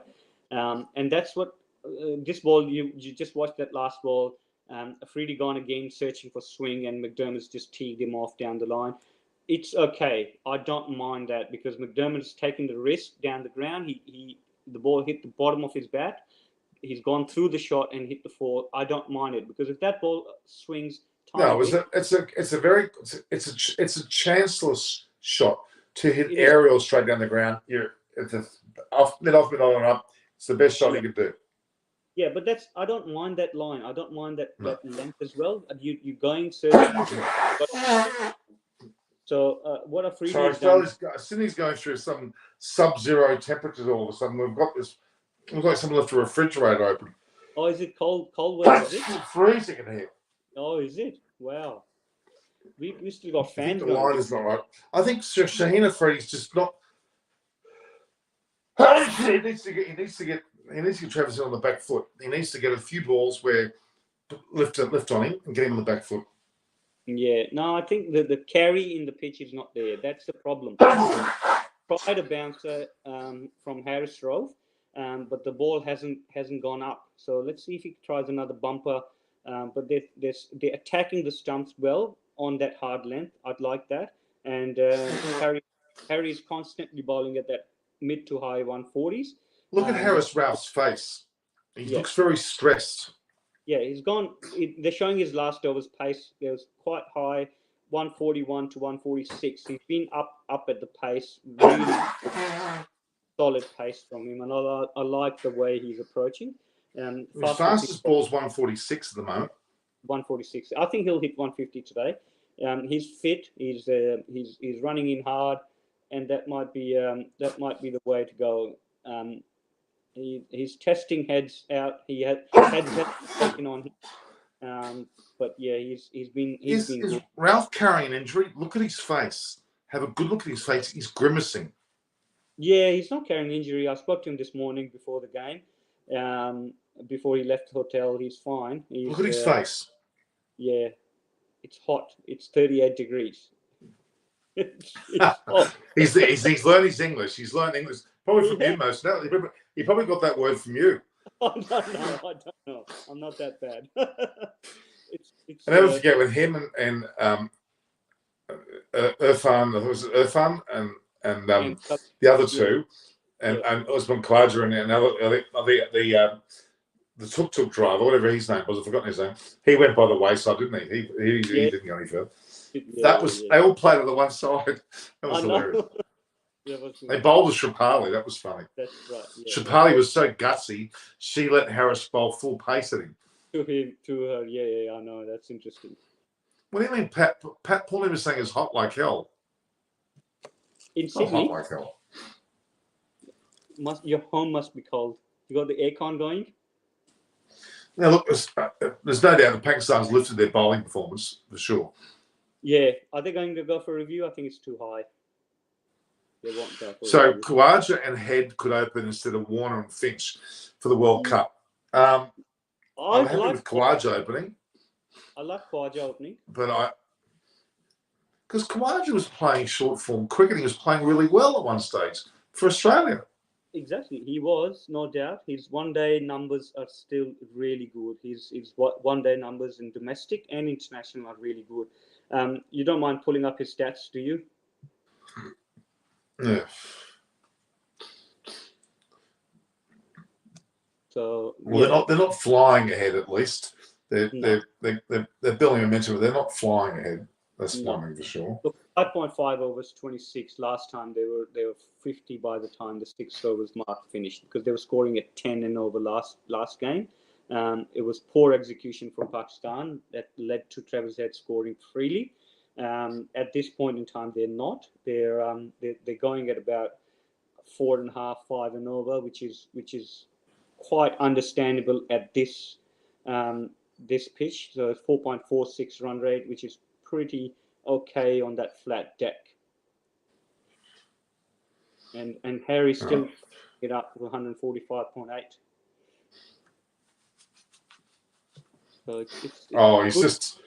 I never forget when we first saw Harris Ruff. Such a great personality, such a decent guy, very humble. Honestly, very humble. Even though he's become very famous, he's kept his humble ways, hasn't he? Absolutely. And Paul Newman was talking about Pakistan being his hottest hill. That's right. Not Australia, that's for sure. Still, they've kept it about 4 and over. That's pretty reasonable bowling. Good start. I would still like to see another wicket in first 10. If Australia's 2 for 40 in 10, I think that first 10 is won by Pakistan. I think that's the power play. That's a critical time. You only got 2 fielders out. If they can keep Australia to under 40 and get another wicket in this first 10, I think they won the first power play. Right. So I think this would be last for Shaheen if he doesn't get a wicket. This is 4th over. I think they'll hold him back and then come in the middle and then have another burst in the end. So I think 4 overs be enough for Shaheen, especially if he's coming from that minor injury or niggle. So his pace has dropped this last over. He was mid 130s and he's 130 now, 136. So I like him to bowl this over, have a bit of a breather, get someone else on, and sooner I would like to see a spinner coming in. I know Babar wants to get a spinner in after 10 when the field is open, but I wouldn't mind getting a spinner in when the power play is on, just so that they can take him on. So there was the first bouncer from Shaheen, and he tested him up, 141 pace. It was just too quick for him, so he just went through the shot, didn't get a connection. So I don't mind that. Now he's got to follow up with a good full delivery attacking the stumps. Was it too high? So the question is, how long are they going to bowl these two? That's the question. But they know they've got to get some early wickets. I reckon this is it. They got to get a change in now. You can't bowl Shaheen another one. I think you got to get him off and get someone else on. I mean, I'm a bit old school. I'm very old school. I always believe the bowler's bowling well and he's getting wickets to lead him on. But I know you shouldn't do that. Yeah, true. But you don't. You got to get others in the game as well. And this is a good time to get others in the game because the score is not moving freely. The batters haven't had a good extension to the scoring rate. So I'd like to get the other bowlers in the game. If they continue with that good line and length planning, then I think there'll be good benefit for the other bowlers to come in rather than when the batter is attacking. So it could go both ways. All of a sudden, they can see a freebies coming in from a new bowler and start attacking him, which Pakistan didn't do. Remember, we talked about this first game when both Babar and Imam were going well. Good partnership. New bowler comes in and they let him bowl. They let him settle. So that's what these two guys will not do. They will probably try and take on a new bowler, and that's where your opportunity for wicket could be as well. So I'd like to see the team coming in now. behind Shane Afridi, and I'd like to see a spinner coming in from far end. So the run rates actually, it's almost less than 4, which is incredibly low. Yep. I don't see this one could be a high-scoring game because the pitch is staying low already. It's not coming onto the bat. It's not carrying through to the keeper. I could see a low-scoring game here. It's the second day. If every bowler cuts their big toe out of the shoe, isn't it about time the shoe manufacturer realizes that and does something about it?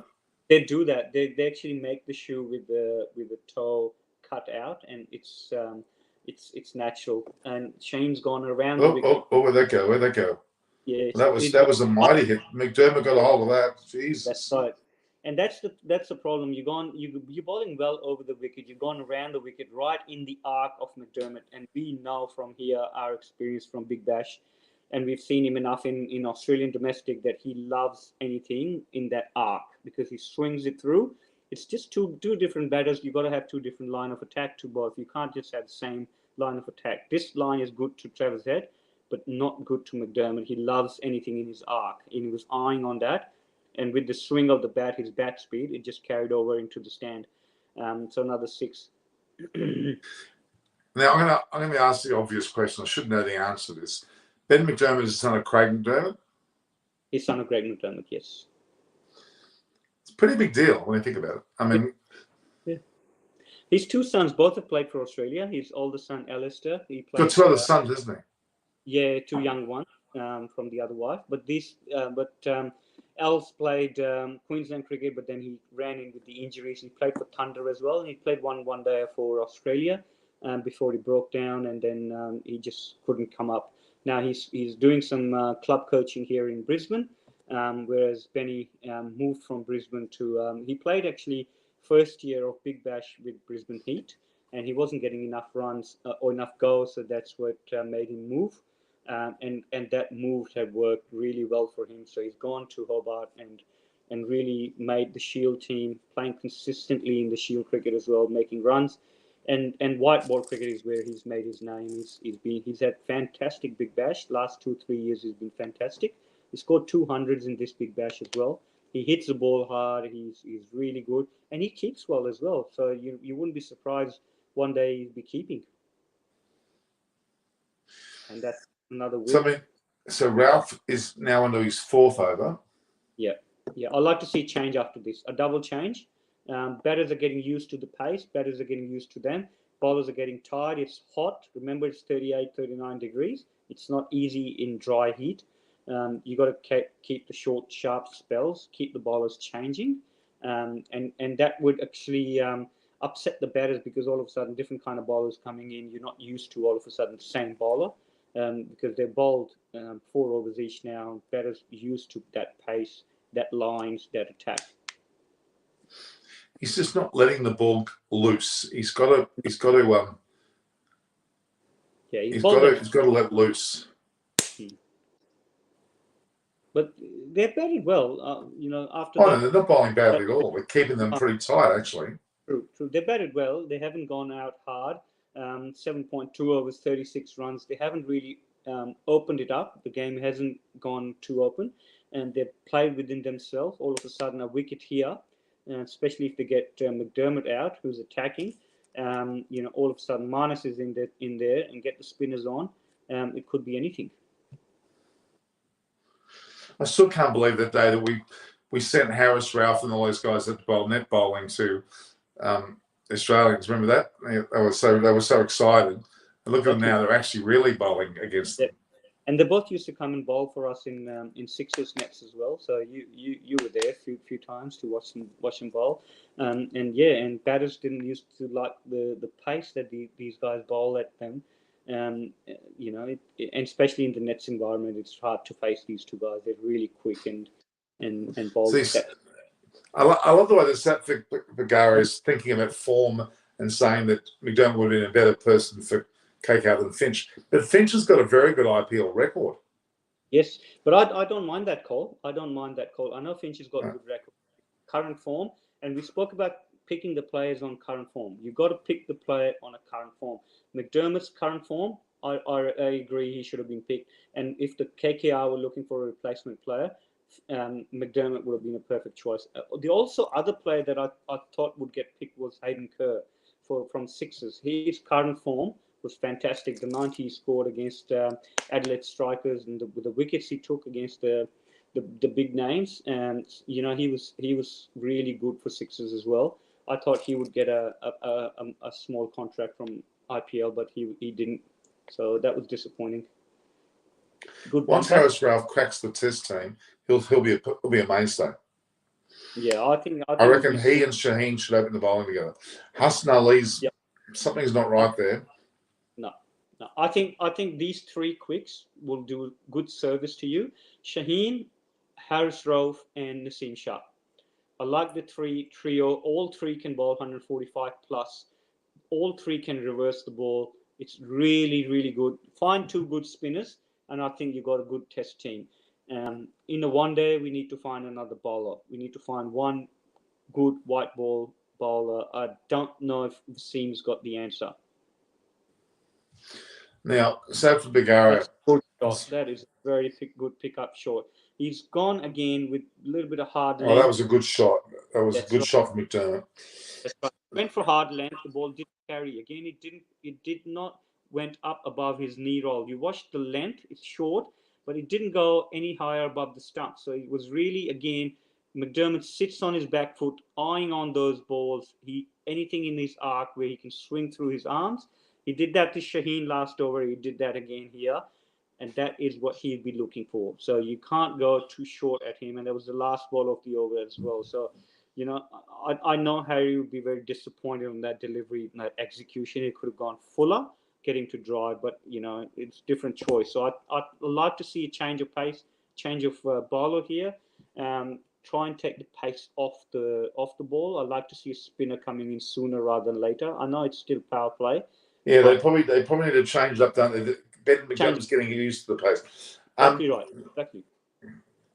And that wasn't that bad a ball, actually.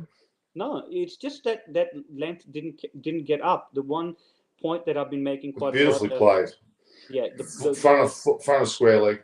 That's right. So Wasim. So something Bagari is quickly asking here about Lucknow Super Giants versus CSK. CSK is going to win that. Of course they are.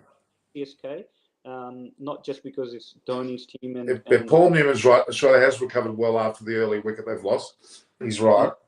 Yep. And they batted really well. They just did not throw their wicket away. Now the swing is gone. And if you see both ends, the ball is not swinging at all. It's really, really hard for the bowler to keep attacking, but you still got to make sure you put the hard yard in and attack the stumps at a hard length. You can't allow them to have freebies. I know Harry would be disappointed on that last ball that he bowled, whereas McDermott freed his arm and hit him over square leg. So it was really good. Mohammad Wasim Jr. looks 35, not 20. He does, doesn't he? Someone made a comment last time as well that he must be shaving at the age of 16 or something. Look, that he comes on, he takes the pressure off.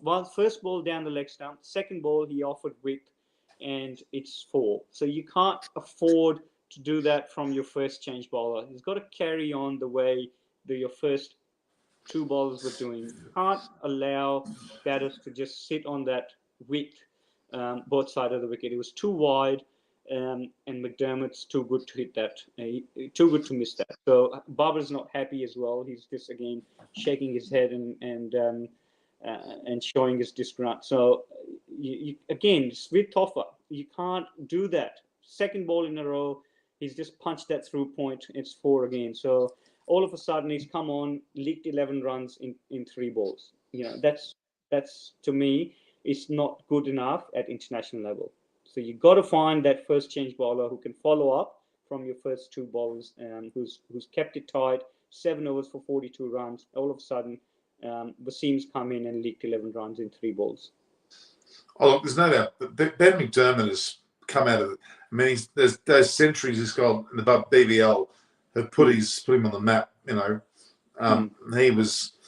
He's certainly come a long way, and is probably I mean, the IPL should be thinking about him, as well as Josh Inglis for that matter.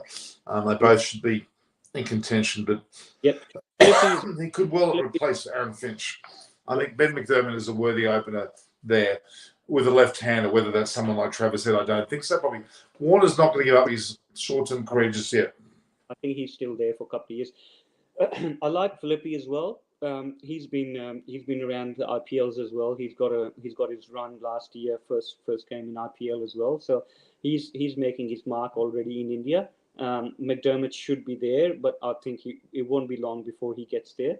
And so is Green. I like to see Green getting up there as well. I know Mitch Marsh is getting a good exposure at the IPL, and he's using that really well. But I think Green's got that potential to actually make his good mark in the IPL. I'd like to see him in the next couple of years playing IPL. Oh yeah, the IPL is taking a bit of a back seat at the moment for me over this, and even the women's cricket a little bit. I still watch it, but I'm probably going to leave that till it gets a bit deeper in, because the early games, the form means nothing. Yeah, we know that. We know very, very. From last year and this year, just found that early games some of the games haven't been as exciting as it used to be.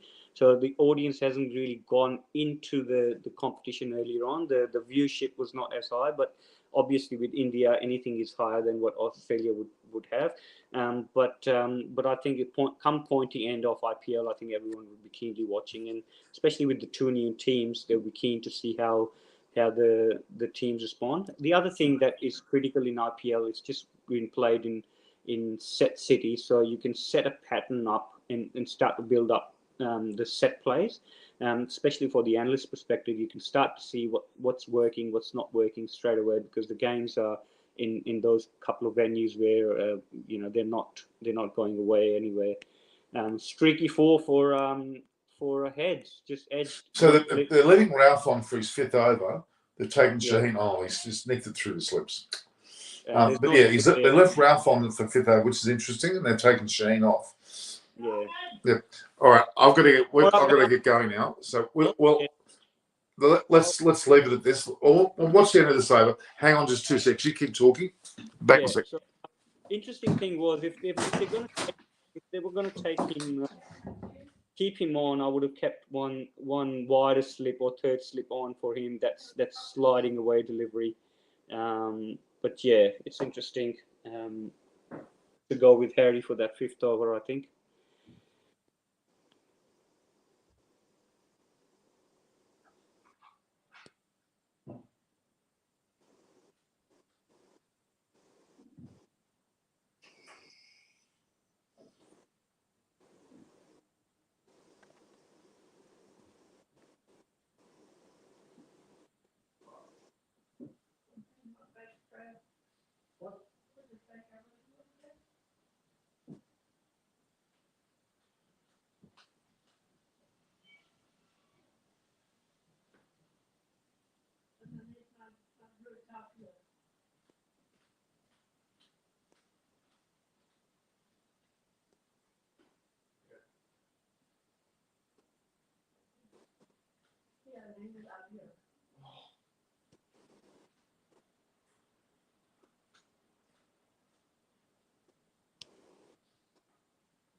Did you hear what I said?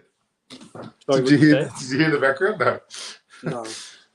I had to take my mother's teeth out. Right, okay.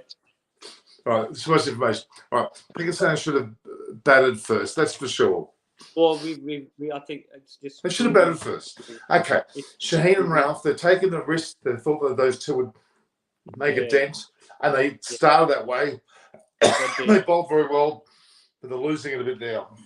Just a comment I want to make, Norman, before we move on. It's just pitches started to stay lower as the game is progressing. Harris Rauf just pulled one short, and it was just again hip height where Heads just leant into it and creamed it over the boundary. So that's my worry. All of a sudden they got to move on. they're scoring at like 6+. They were going at 4.5 earlier on, and now they're already into 6+ run rate. Heads have hit Harry for a streaky boundary through slips, and then pulled him over square leg for a 6. And the scores are coming easily. The ball has stopped swinging, and you see the replay they're showing. He just had so much time off the pitch that he hit him in front square. It was just fantastic shot. But what's that telling me is that pitch is tying by over. And that again proves my point that Pakistan should have batted first. It would be harder to bat on second on this pitch as the bounce is getting lower. And there's obviously not much. It's more tennis bally like bounce. But they've just gotten used to his pace. They've got used to the pace. You're right. So it's going to be easier batting first. It's going to be hard again if Australia end up scoring 300+. They're already 65 after 10. I know it's not as much as last time what they were. They were about 75, but they've caught up.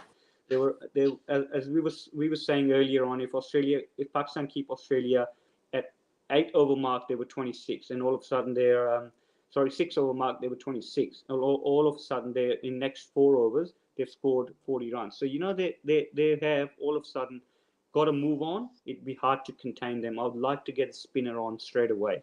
I wouldn't be worrying about the seam. I would get a spinner on both ends. Try and take the pace off the ball. Try and make the batsman do something. Open up the field, obviously 4 men out, and try and get some spin.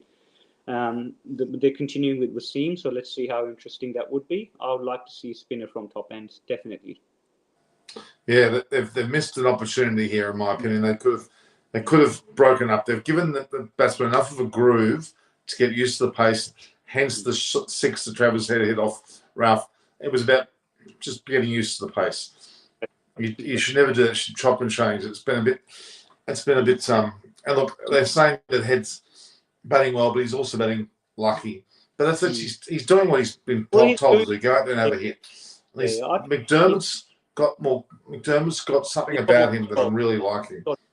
I think the control of innings is lying with McDermott. He's faced predominantly more balls in this partnership, and he's taking, and because he's got going, Head's got going. If you remember, Head's strike rate was about 50 or 60, whereas McDermott was still close to 90. So Head's got going because of McDermott. So it is interesting how it rubs off the other batter.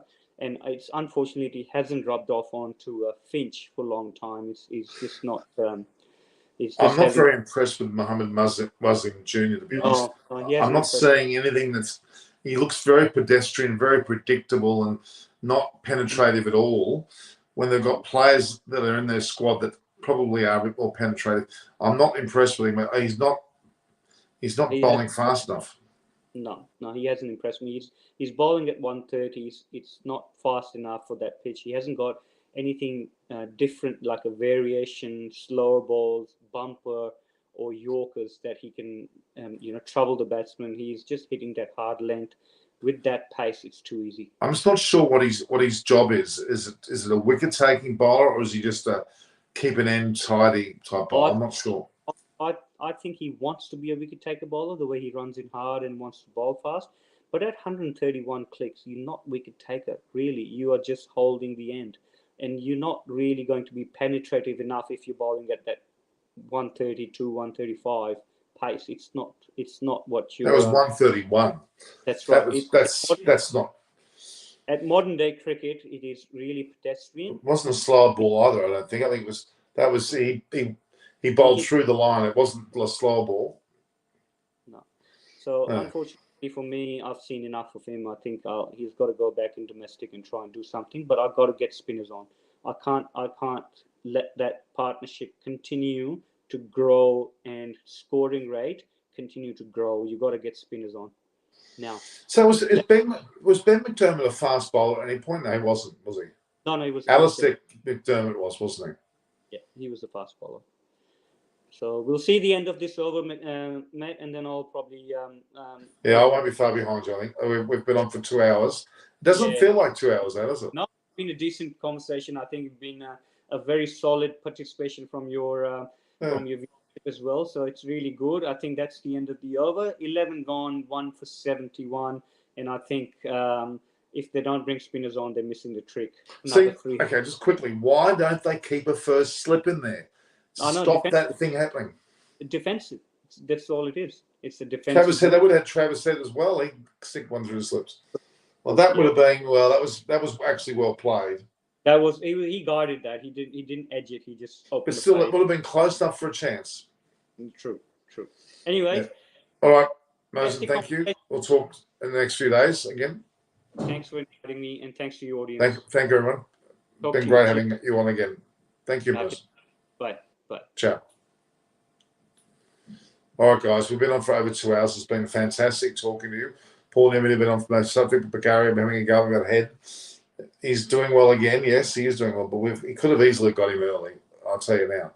Anyway, guys, view, like, and share the post, subscribe, hit the notification button, get ready for the next session, which will probably be within the next few days. With other activities on, don't worry. I'll be a bit of an IPL relationship as well. So all the best, guys. And yes, just in brief, the so-called Shane Warne memorial was great. You saw my video put up there, and it was particularly well done by my editors. It was really good. So, all right, guys, thank you very much. Again, see you soon. Keep watching with Pakistan 1 for 71. Sorry, not Pakistan, Australia 1 for 71. It should have been Pakistan 1 for 71. And heads on 30, McDermott's on 36, looking very good. Finally, they've changed bowls, so he had the leg spinner on. And it's probably a bit overdue that he was been changed. All the best, guys. We'll talk to each other tomorrow. All the best.